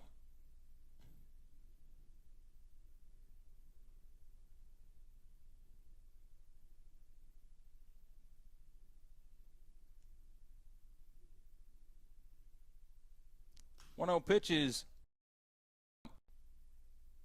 out of play.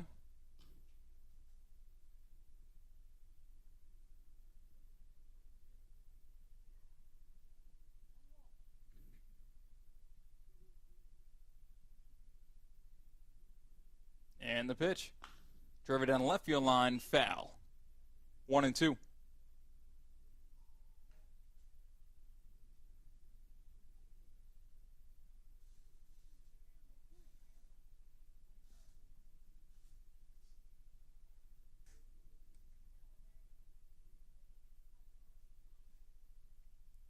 One-two pitch misses high and outside. 2-2.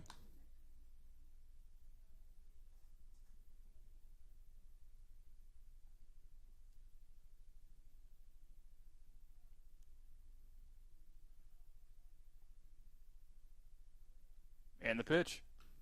Fouled back.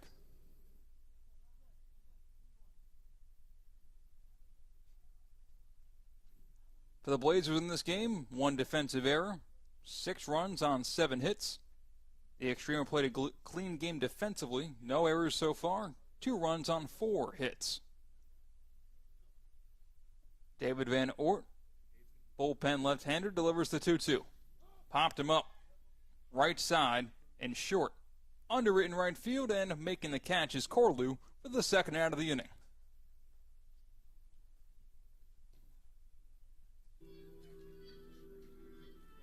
Now batting number 8 from Florida Atlantic University, Jack Clark.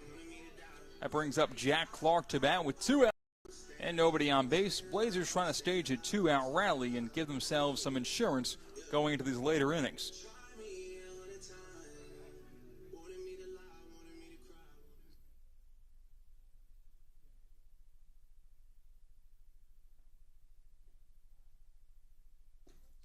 Pitch is in there for a called strike, 0-1.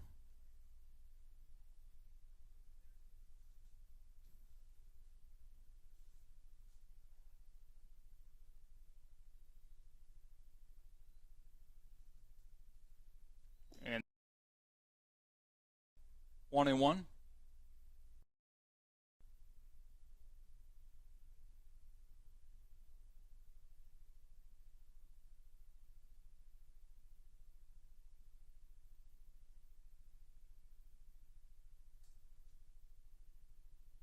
Next pitch will catch the outside corner to Jack Clark.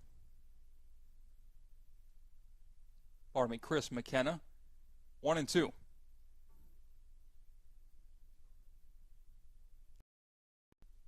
And Clark steps back on in, pardon for the confusion.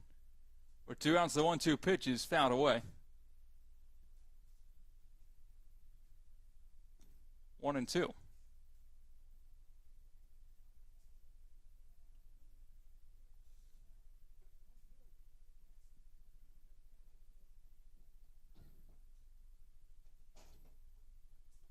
And Van Ort deals the 1-2 pitch. It's going to go behind the head of Clark, who ducks out of the way. It hit the bat of Clark and went into the glove of Genesis. How does that happen? Somehow, Clark ducked out of the way of the ball going over his head. In doing so, threw both hands up, and the pitch actually deflected off the bat and was still caught by the catcher, Genesar, to end the inning. Wow, I don't know if I've ever seen that happen. You've seen the foul ball happen of that aspect of the play, but I've never seen a foul tip strike 3. Unbelievable. Well, before we go to break, just wanted to say thank you so much for listening and watching our Boca Raton Blazers season on the YouTube channel. If you haven't yet, make sure you subscribe to the channel and retweet the stream on Twitter. We'll come back with the top of the 7th. We are 2/3 of the way of this one, live from Little Fenway.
Back here live at Little Fenway, 6-2 the score still as we head at the top of the 7th. Blazers on top of the Xtreme. Off of the Xtreme, number 53 from Longwood University, Gregory Ryan Jr.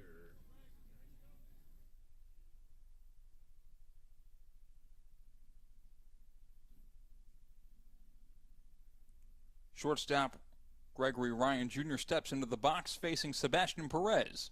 And Perez, for his second inning of work, grounds that one, or deals a pitch. It's grounded foul on the third base line. 0-1.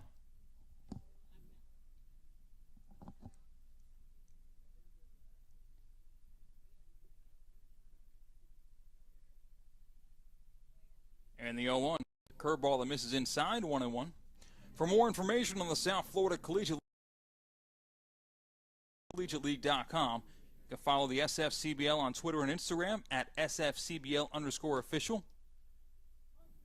Listen to the SFCBL Triple Play podcast weekly to receive added coverage on the 2023 SFCBL season. Find out who the pitcher and player of the weeks are.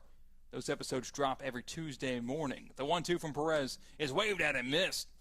Perez strikes out Ryan Jr. for the first out of the inning. Now batting number 16 from Dyersburg College, Logan Cook. That brings Logan Cook to bat.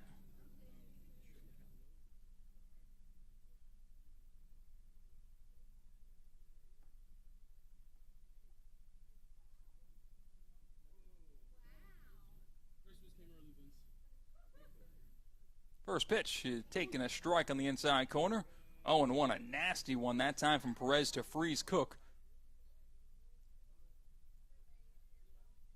Cook steps out to kind of recalibrate. He saw the knees buckle a little bit. Wasn't expecting either that pitch or that type of movement. That fastball swung through. 0-2 the count. Now Perez can do whatever he wants. The Miami Hurricane on the mound. A sophomore standing at 6'5". Shakes off the first sign. He likes the second. From the windup, the 0-2. Foul tipped it, and the ball does come hit the ground. Durso can't come up with it. That one hit the wrong side of Durso again. He's getting beat up behind the plate this evening. Got to be tough to play catcher. The further you get up to college, to elite college, like the players that are riddled across the SFCBL, it becomes more and more dangerous. You got to get more and more skilled to prevent getting hurt behind the plate. 1 out and a 0-2 count. Perez likes the first sign. He deals the 0-2. Yanks it outside. 1-2.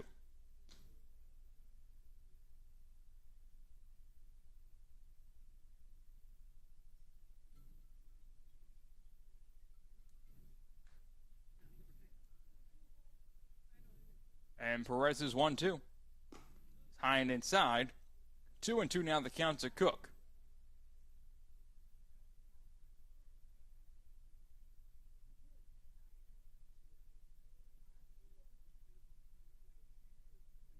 Two-two pitch, the curveball that freezes Cook. Called strike 3. What nasty move that time from Sebastian Perez for the second out of the inning. 13 from Dyersburg College, Enrique Alvarez Jr.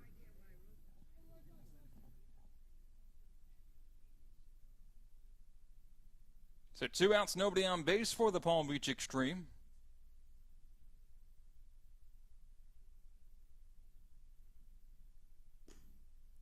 Pitch misses outside. 1-0.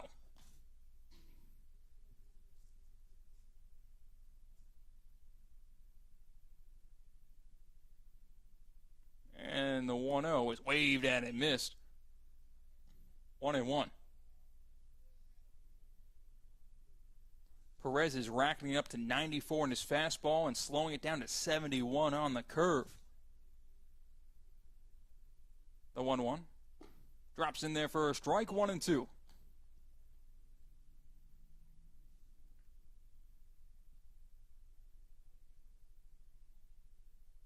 And Perez delivers the 1-2 pitch with 2 outs. That's grounded foul on the third base line.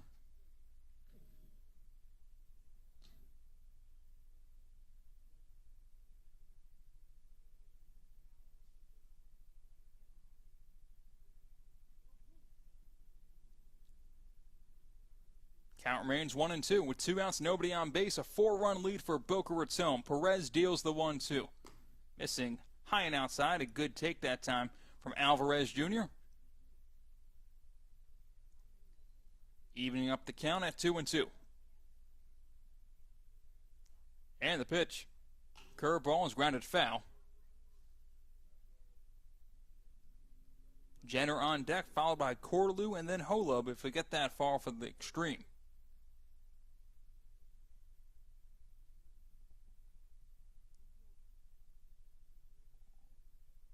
Xtreme trying to prevent being shut down for the 4th consecutive inning after getting the 2-run spot off a Knowles 2 RBI single in the top of the 3rd. That's been all of their offense so far in this game. The 2-2. Outside, the count is now full to Alvarez Jr. For for Enrique Alvarez, who's from Miami, Florida, this season, batting .235 with a home run and 11 RBIs. So you get guys in the base for him, he'll drive him in. The 3-2. Line foul. Hot shot down that first base line in foul territory. Nearly took out his first base coach. But he hangs in there. A great at-bat.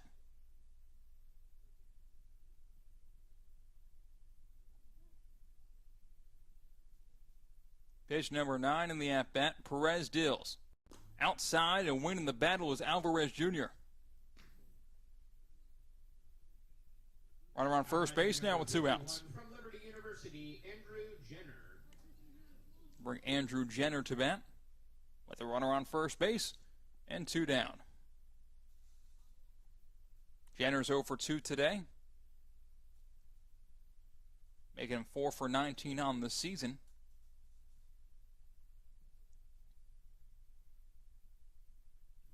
Perez delivers. Fastball missing high, 1-0.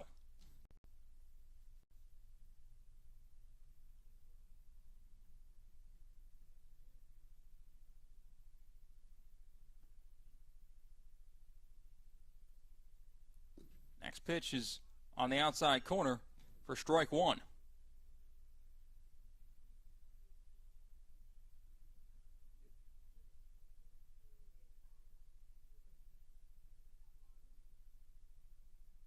Lights are on here at Little Fenway as the sun begins to set. The 1-1 pitch is in the low and inside corner. Perez ahead in the count, 1-2 with 2 outs. Back-to-back tough pitches. Call and strike. Both just clipping the corners, as now he's got to protect. 1-2. Inside, it'll be a pass ball and goes to the backstop. Didn't hit the dirt before it got past Durso. He's got to come back. He's got to come up with that one, and now in scoring position is Alvarez.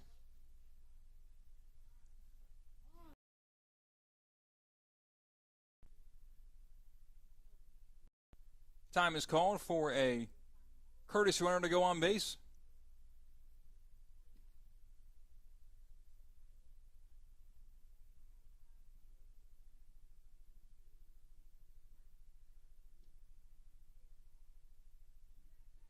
Now on first is Kobe Benson from Seminole State College. Now on second, excuse me. He's actually a native of Boynton Beach, Florida. So Benson trying to score from second on a base hit. The 2-2 pitch. Line to right field. It gets through to seal. And the lead has been cut to 3 runs as the Xtreme strike with an RBI single. Now batting number 48 from Eastern Kentucky University, Matt Corlew. As the courtesy runner works out just fine. First pitch, Benson takes off for home, and he gets there.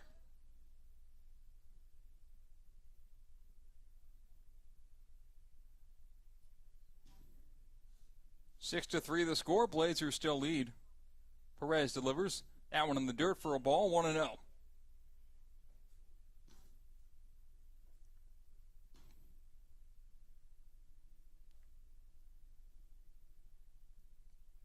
Good piece of hitting there. That time for the RBI single from Jenner. And the 1-0 pitch is a slow arcing curveball that must have dipped to 70 or below. So a 1-1 count now after Perez gets the call. And the pitch. In there for a strike, 1-2.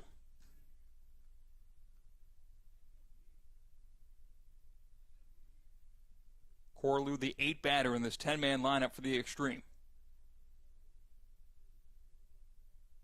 The pitch. That'll miss low. The count evens up at 2-2.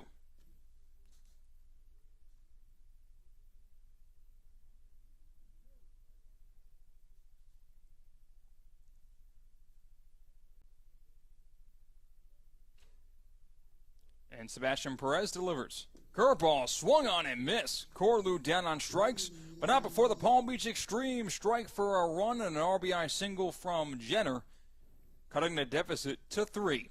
It's 6-3. Blazers lead the Xtreme. To the bottom of the 7th we go. Let's stretch live from Little Fenway. Get on your feet and sing along.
Back here live at Little Fenway for SFCBL action. Bottom of the 7th we go.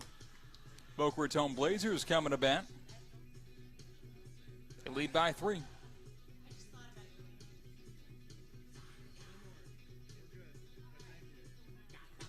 Thank you so much for joining us here, whether you're at the ballpark, watching the broadcast on your phone, looking for some more added information on your season. Some information about some substitutions made. Kobe Benson's going to stay in the game, not a courtesy runner. He's going to be actually a substitution and stay in the ball game.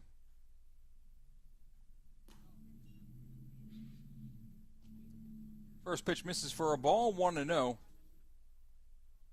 to Mateo Serna. Serna's 0 for 2 today.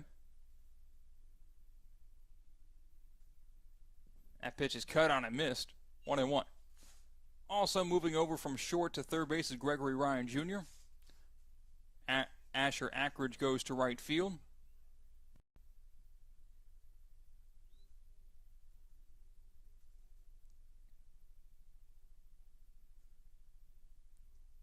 That pitch is driven to left field and deep off the bat of Serna.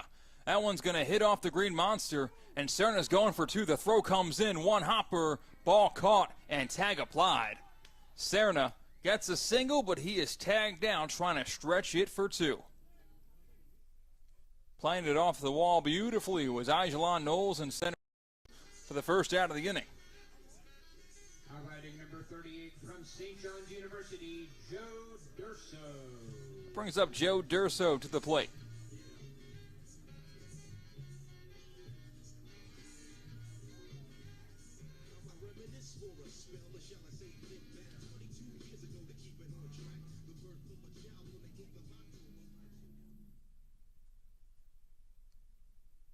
One out, nobody on base after that throw in from center field to get Serna. The pitch is outside, 1-0. Serna hit that one really hard, but he didn't have the angle to get it over the wall. And he hit it to the wrong part of the ballpark and the wrong part of the wall. The 1-0. Catch the outside corner. 1-1 to Joe Durso. So far today, for the Blazers catcher, Durso is 1 for 1. He crushed one off the wall as well earlier on in this game. Also a walk to his credit. And the 1-1.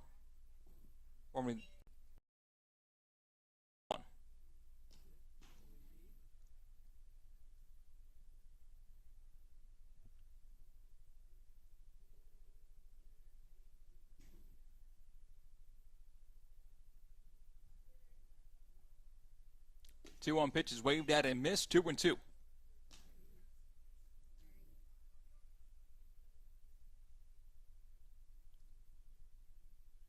you don't yet, make sure you follow the Boca Raton Blazers on Twitter, Boca_Blazers.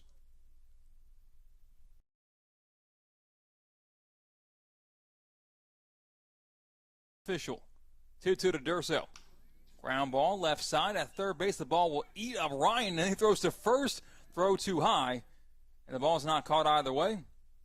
Durso safe at first on the E5. Gregory Ryan Jr. couldn't gobble that one up. Made a nice play at shortstop earlier in the game, but the move over to the hot corner wasn't too forgiving.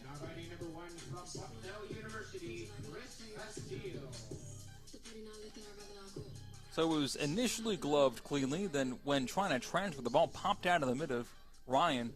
In his haste, he fired one a little bit too high at first base, so Durso was safe at first. And a throw over to check Durso back to the bag, and he's back safely. It's Blake Pitts over there, courtesy running for Joe Durso. Van Ort delivers that one high. 1-0. Chris Basile's in the box, trying to do his part to extend this Blazers 3-run lead.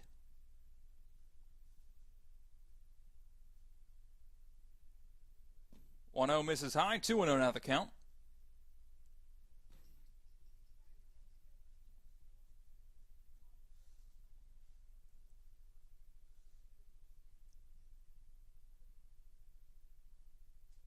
Van Ort deals. That one's popped up and out of play the other way.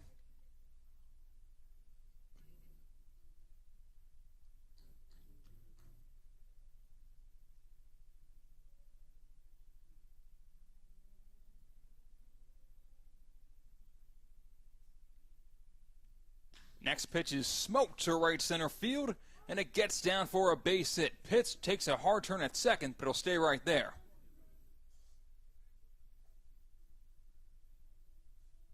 Runners on first and second with one out here in the bottom of the seventh. Now batting number 10 from Butler University, Quentin Markle. Quentin Markle now steps into bat with 2 on and 1 out. Lefty Van Ort now has to try to get out of another jam in this game. This is his 4th inning of work. First pitch swinging and missing. 0-1.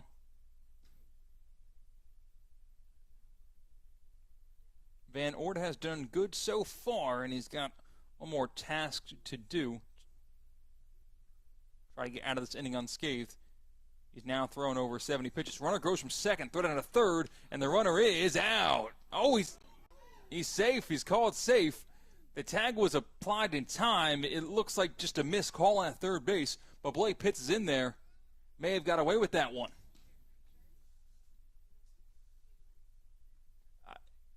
I'm collect myself. I'm trying to figure out what the miscommunication was. It could be the umpire had thought that the tag was too high up on the leg of Pitts. And that will be the final call. Runners on the corners with 1 out.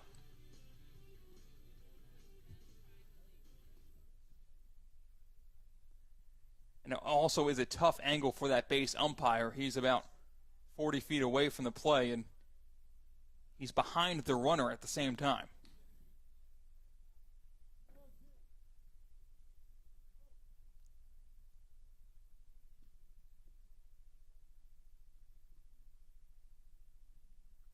With 1 out, the 0-2 pitch. Outside, it squirts away from the catcher. That will allow Chris Basile to go to second. But runners on second and third, and still 1 out.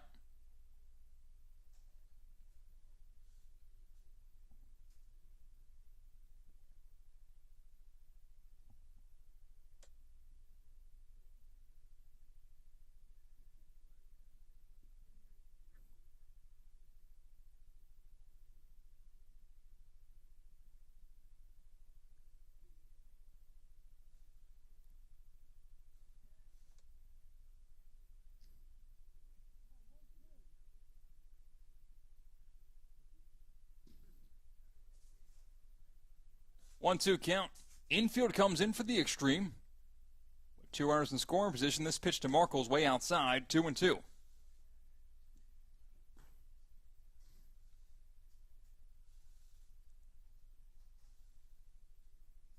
I apologize for not being able to get that steal of third on camera. That's on me.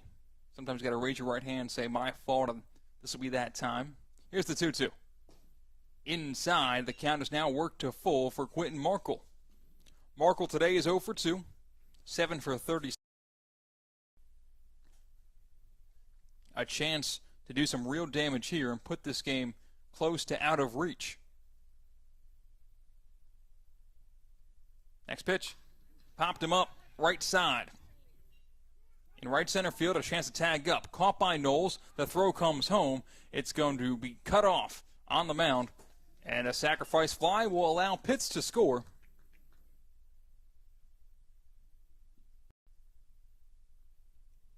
Seven to 3. Now the Blazers extend their lead to Baton Rouge Community College, Braden Macklin.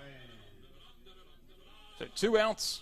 Braden Macklin now steps into the box to come to bat with a runner on second base with 2 down. 9 hits and 7 runs for the Blazers. 5 hits and 3 runs for the Xtreme.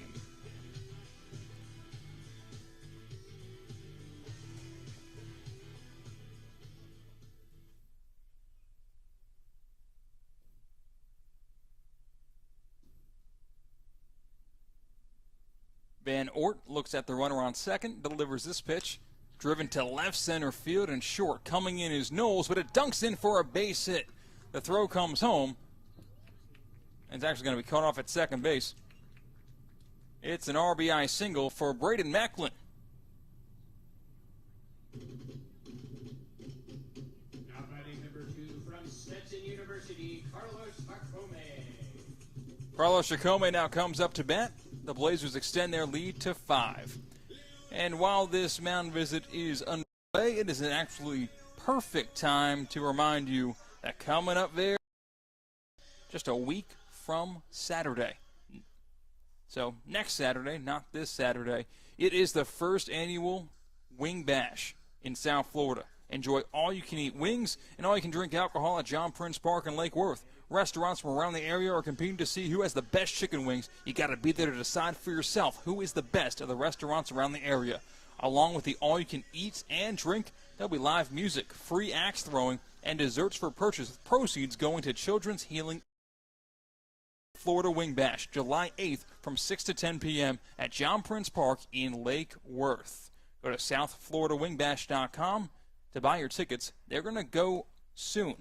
Those tickets are going to sell out very soon. So make sure you go to southfloridawingbash.com, and I'm not done yet. Use promo code SFCBL5 to save $5 off. That's SFCBL5 to save $5. You're not going to want to miss the South Florida Wing Bash.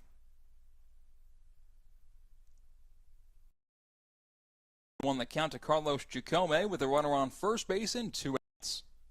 5-run lead for the Blazers.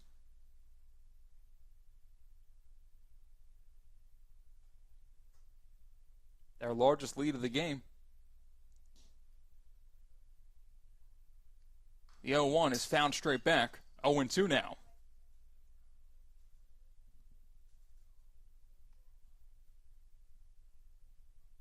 And of course, with the South Florida Wing Bash, you must be 21 or over, and the offers do not combine.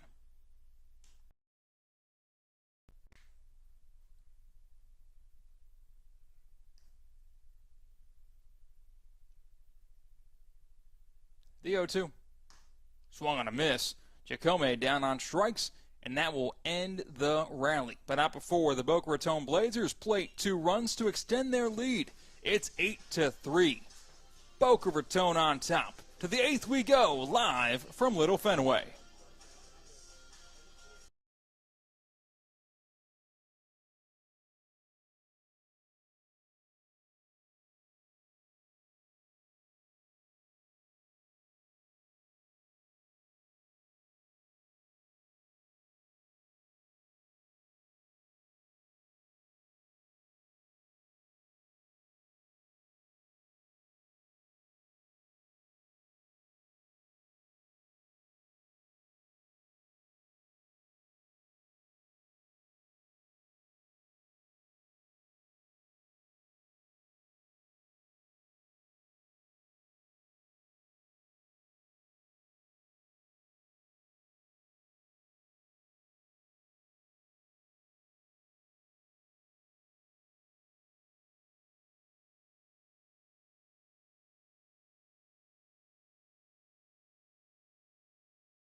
We're back here live at Little Fenway. 5-run lead for the Boca Raton Blazers as we head to the top of the 8th inning. Cody Hulob now steps into the box to lead off the top of the 8th. Try to kickstart a rally for the Palm Beach Xtreme. New pitcher on the mound for the Boca Raton Blazers, Bryce Corson. Left-hander gets the ball. Corson has pitched in 13 innings so far this season, 16 strikeouts and a 4.15 ERA. Ground ball left side, and it gets through for a base hit. Splits between short and third base. Leadoff man on as Holub reaches. Now batting number 3 from Rollins College, Trenton Snyder. Brings up Trenton Snyder. His first at-bat of the game. Man on first base with nobody out. That Blazers offense has been kind of quiet the beginning of this week.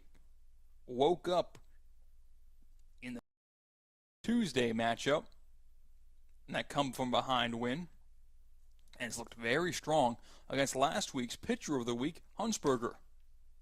That pitch is in there for a called strike, 0-1. And a lot of that probably has to do with both Pip Smalley and Joey Calabretti in the lineup at the same time. The 0-1. In the dirt for a ball, 1-1. Come playoff time, there's no doubt about it. You're going to see Calabretti and Smalley in the 3-4 of those lineups if the Blazers do, in fact, still make the playoffs. They're set up to do so if they can play respectable ball for the remaining 21 days of the regular season. Corson delivers the 1-1. That one's cut on and missed. 1-2.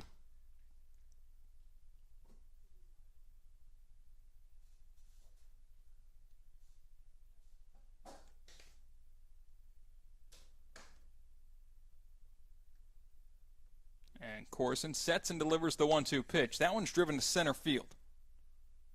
To the right of the bag and making the catch in center is Braden Macklin for the first out of the inning.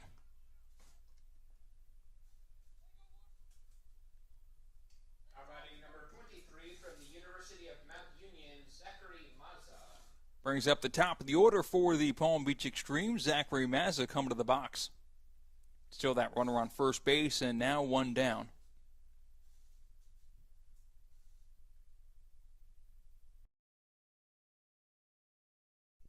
First pitch is taken inside, 1-0.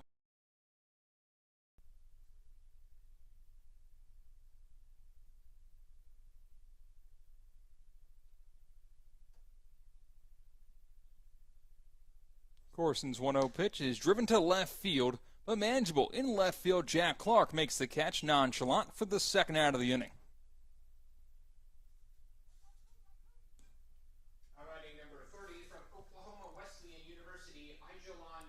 The two batter in the order, it's Igelon Knowles coming to bat. Runner on first base.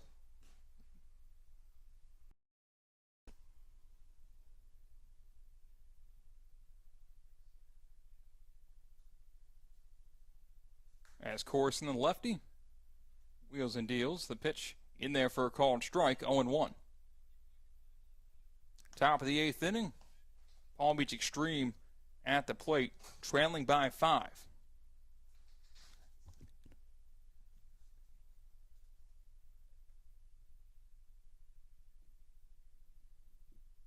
Pitch is inside, 1-1.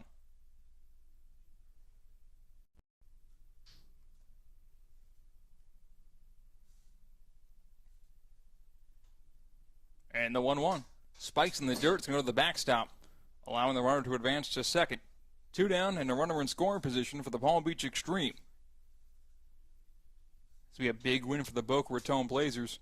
Told you before coming into this one, both teams are in the top 2 of their divisions in the SFCBL. Palm Beach are the first place team in the South, leading that by a half game over the West Boca Snappers coming into tonight. And the Boca Raton Blazers are 4 games back of the league lead. They're in second place in the SFCBL North, only to the Delray Beach Lightning.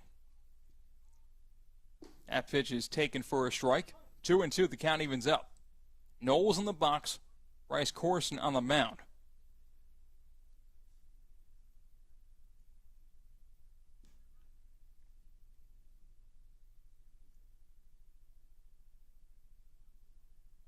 Corson's 2-2. Popped him up. Center field.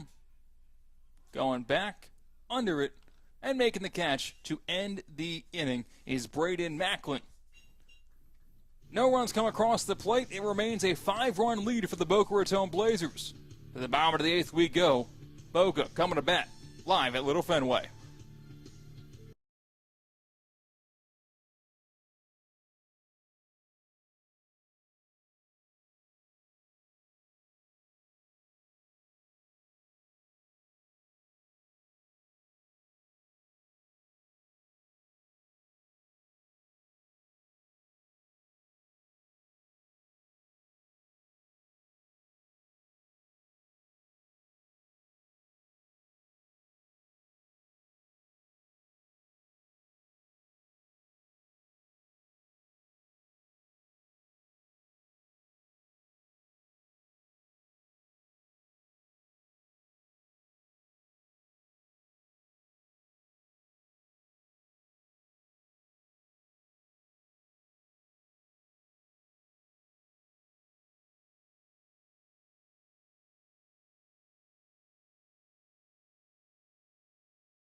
And to the bottom of the 8th inning we go. Boca Raton Blazers coming to bat, and they lead by 5. The score is 8-3 Blazers. Palm Beach Xtreme have a new left-hander on the mound.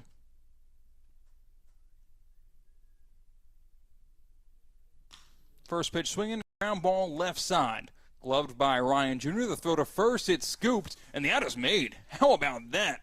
1-2 punch. As Jenner somehow digs that ball out of the clay for the first out of the inning. Number 18 from Seton Hall University, Joey Calabretti.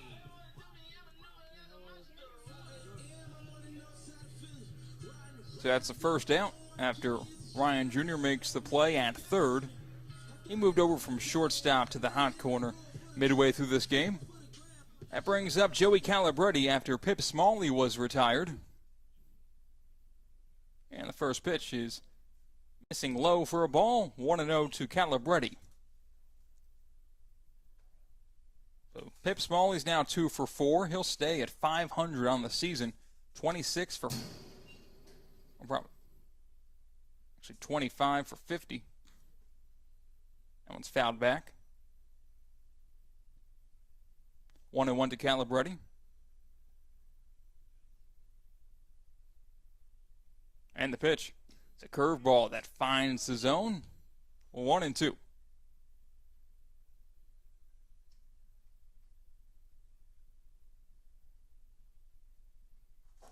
The new pitcher for the Lightning is Dylan Murray from Boynton Beach, Florida. That pitch is grounded left side in the hole at short. Ball field. Long throw. Not in time. Calabretti beats it out. He's now 2 for 3. A good attempt was made by Benson at shortstop. Kind of falling down when he threw that ball and got enough on it to make it there, but not enough muster on it to get it there in time. So with one out, there's now a runner on first base after Calabretti beat that one out. Here is Chris.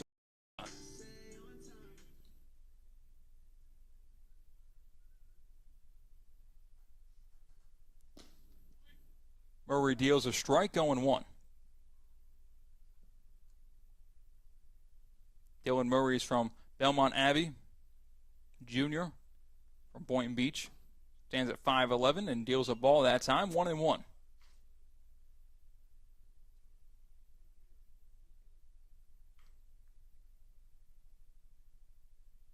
And the lefty Murray delivers that pitch high, 2-1.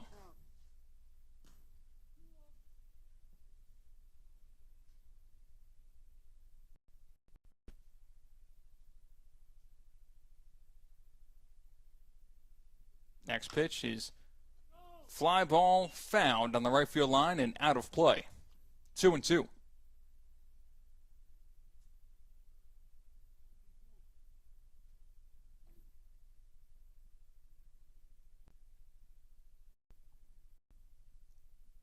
Next pitch.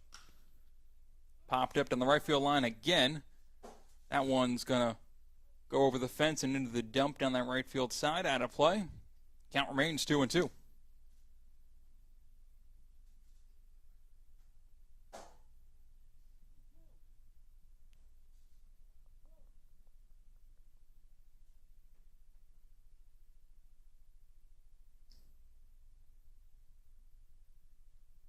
With one out and a runner on first, the 2-2. Grounded straight back. Staying alive is Chris McKenna.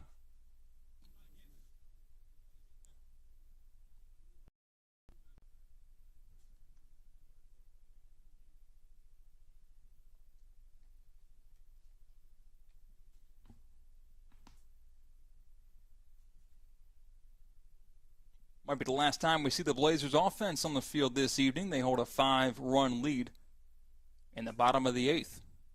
The pitch. In the dirt for a ball. The count is now full to McKenna.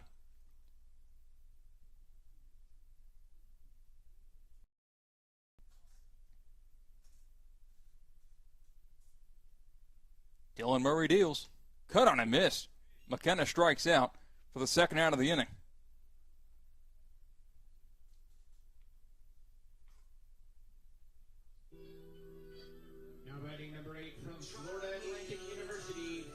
That brings up the FAU Owl Jack Clark, playing left field tonight as a runner on first base with 2 outs.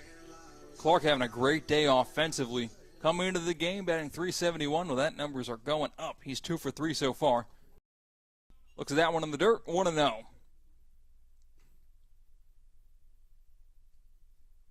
fact, his average has been raised to just below 400. He's batting .395 before this at-bat.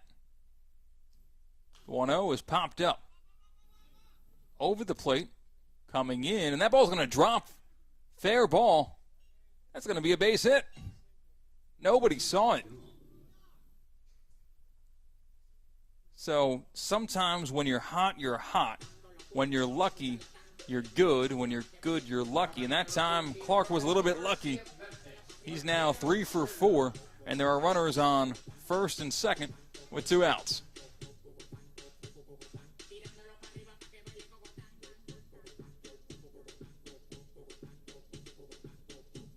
And you got a perfect angle of that on the live stream on YouTube where that ball landed just between everybody, because behind the plate, Guzman just didn't see the baseball. Pitch is in there for a call and strike, 0-1 to Mateo Serna. But really, that's kind of on the extreme infield. Got to let your catcher know where that ball is. And the 0-1. Low and inside. 1-1. Calabretti thought about trying to take the extra base, but decided against it as he retreats back.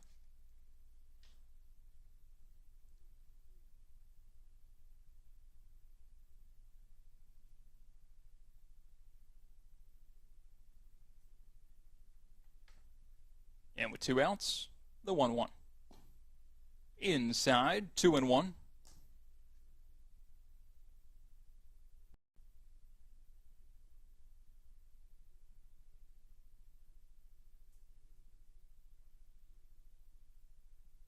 Hitters count for Sarah, another pitch. That one's fouled down the third base line. The count is now 2-2.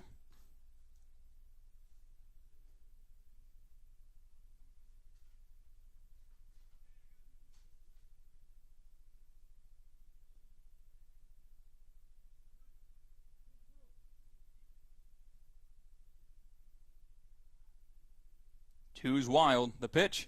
Outside. Snapped to the first. They got the runner caught in the rundown. The third. And everybody's going to be safe.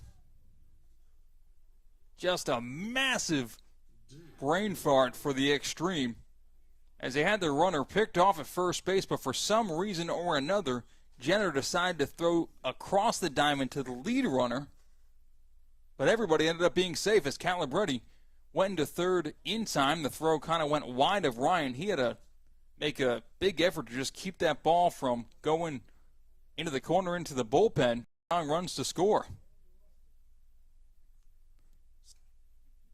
So with that ball dropping on the infield, that snap throw, runner picked off at first, but no outs happening. Defensive inning you want to forget if you are the Palm Beach Xtreme is that ball misses outside and the bases are now loaded. And what's wild is there actually is no error to give out in this inning, despite two very questionable plays occurring. 2 outs and the bases are now loaded after that full count walk. That brings up Chris Basile, the second baseman for the Blazers, to the dish. Pardon me. It's actually going to be Joe Durso coming to bat. Basile was just collecting the Evo Shield and bat. So Durso has put a charge in the baseball a couple times today. He's 1 for 2. And he can put this game out of question with a ball in the gap here. Bases juiced, 2 outs, first pitch swinging, and fouled back. 0-1.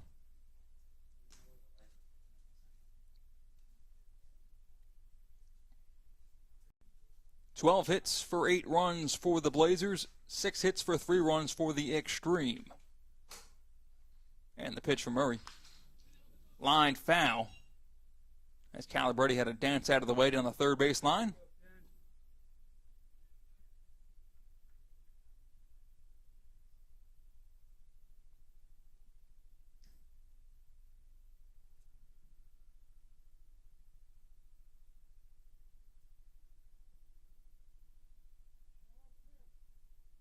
Base loaded for Joe Durso, but he's Murray deals. Curveball misses outside. 1-2. Never really had a chance. That one may have slipped out of his hand. On deck, Chris Basile, who's got 2 RBIs and 1 for 1 today. He's having a good day. And Markle is in the hole, who also has an RBI. That one's popped up on the infield. Right side, under it, and making the catch at first base is Jenner. Despite a couple of defensive mishaps, not necessarily errors, no runs come across the plate for the Boca Raton Blazers. And it's a last chance coming up for the Palm Beach Xtreme. The first place team in the SFCBL South is on the ropes. We'll be right back, live from Little Fenway.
Back here live for the top of the ninth inning. Palm Beach Xtreme at bat in the last chance down to the last 3 outs. First pitch is in there for a called strike. 0-1. For the first time this evening, Tyler Fode is in the box facing Bryce Corson. And Corson's 0-1 pitch, that one misses inside, 1-1.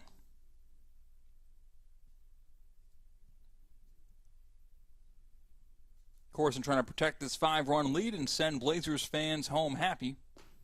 That pitch misses outside, 2-1. For hanging with us on the YouTube stream, we really do appreciate your viewership and your support of the SFCBL. Next pitch, outside, 3-1.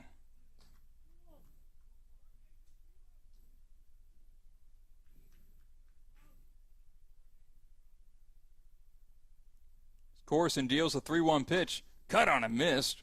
Full count.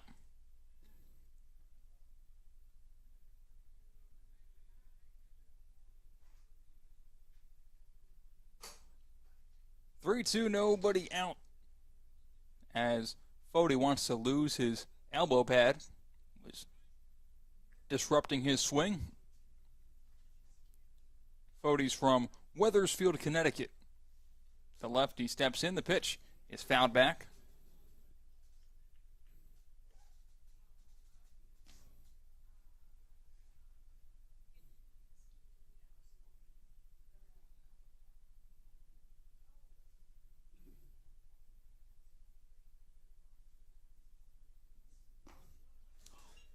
That one misses for ball 4, and Fode will reach. One man on to lead off the inning.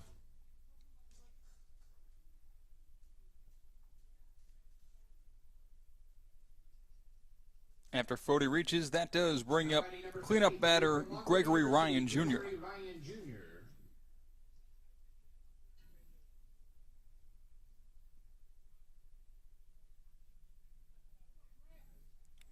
One on, nobody out. Runner on first base. First pitch here is in there for a called strike, 0-1.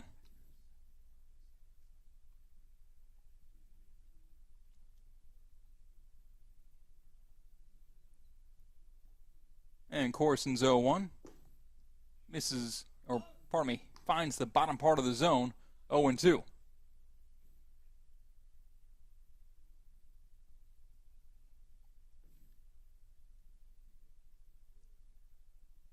And Corson sets from the stretch, delivers the 0-2. Popped him up, defensive swing, but staying alive is the Xtreme infielder.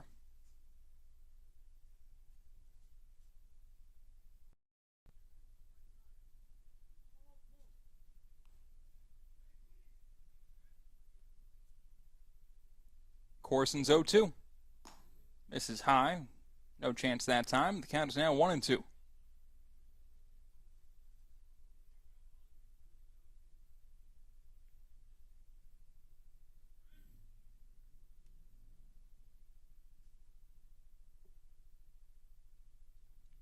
Next pitch is waved at and missed.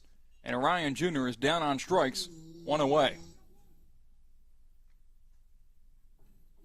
Now batting number 8 from Valdosta State University, Asher Ackridge. Brings up Asher Ackridge for the first time this evening. We've seen him in right field for the last couple of innings. A defensive substitution halfway through this one.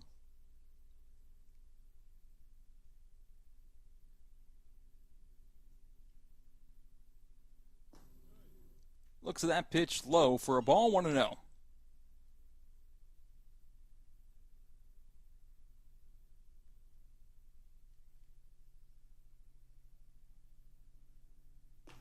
That pitch is cut on and missed, 1-1 the count. Taking a look at the Blazers schedule coming up. They're back right here tomorrow morning at 10 a.m. as they take on the Boynton Beach Buccaneers. It's a foul ball down the right field line off the bat of Ackridge. So after that 10 a.m. makeup against the Boynton Beach Buccaneers, they'll be back in action at 5 p.m. at Little Fenway once again, when the Blazers will once again play host to the Boynton Beach Buccaneers. After Sunday off, they're at Bert Aronson Park, where they will go on the road to take on the West Boca Snappers. 1-2 pitch. Fouled straight back.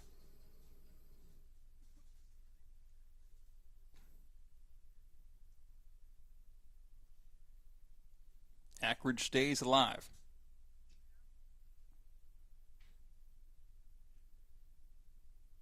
And the lefty Corson deals the 1-2. In the dirt for a ball, now 2-2. Top of the ninth inning, Blazers trying to put the bow on this one. They're on top 8-3. Looking to crawl back into that first place race in the SFCBL North. 2-2. Called strike 3. A subtle strike 3 call, but the right hand flies up. And the Palm Beach Xtreme are down to their final out.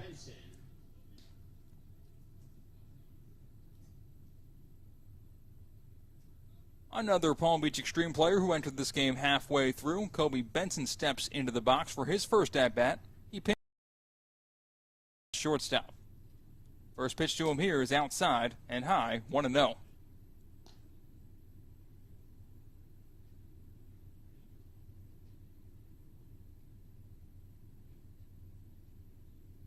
And Corson delivers the 1-0. That's in there for a called strike, 1-1.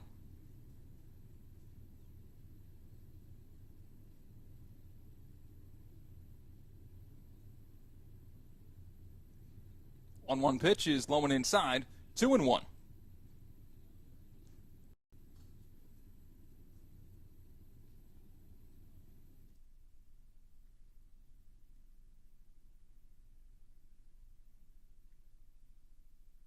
Corson delivers the 2-1 pitch, waved at it, missed. And the Palm Beach Xtreme are down to their final strike. 8-3 Blazers. 2 outs and a runner on first base and a 2-2 count. Corson nods his head, likes the first sign, and the lefty sets. Corson deals. Low and outside. The count is worked to full, and that will release at first base.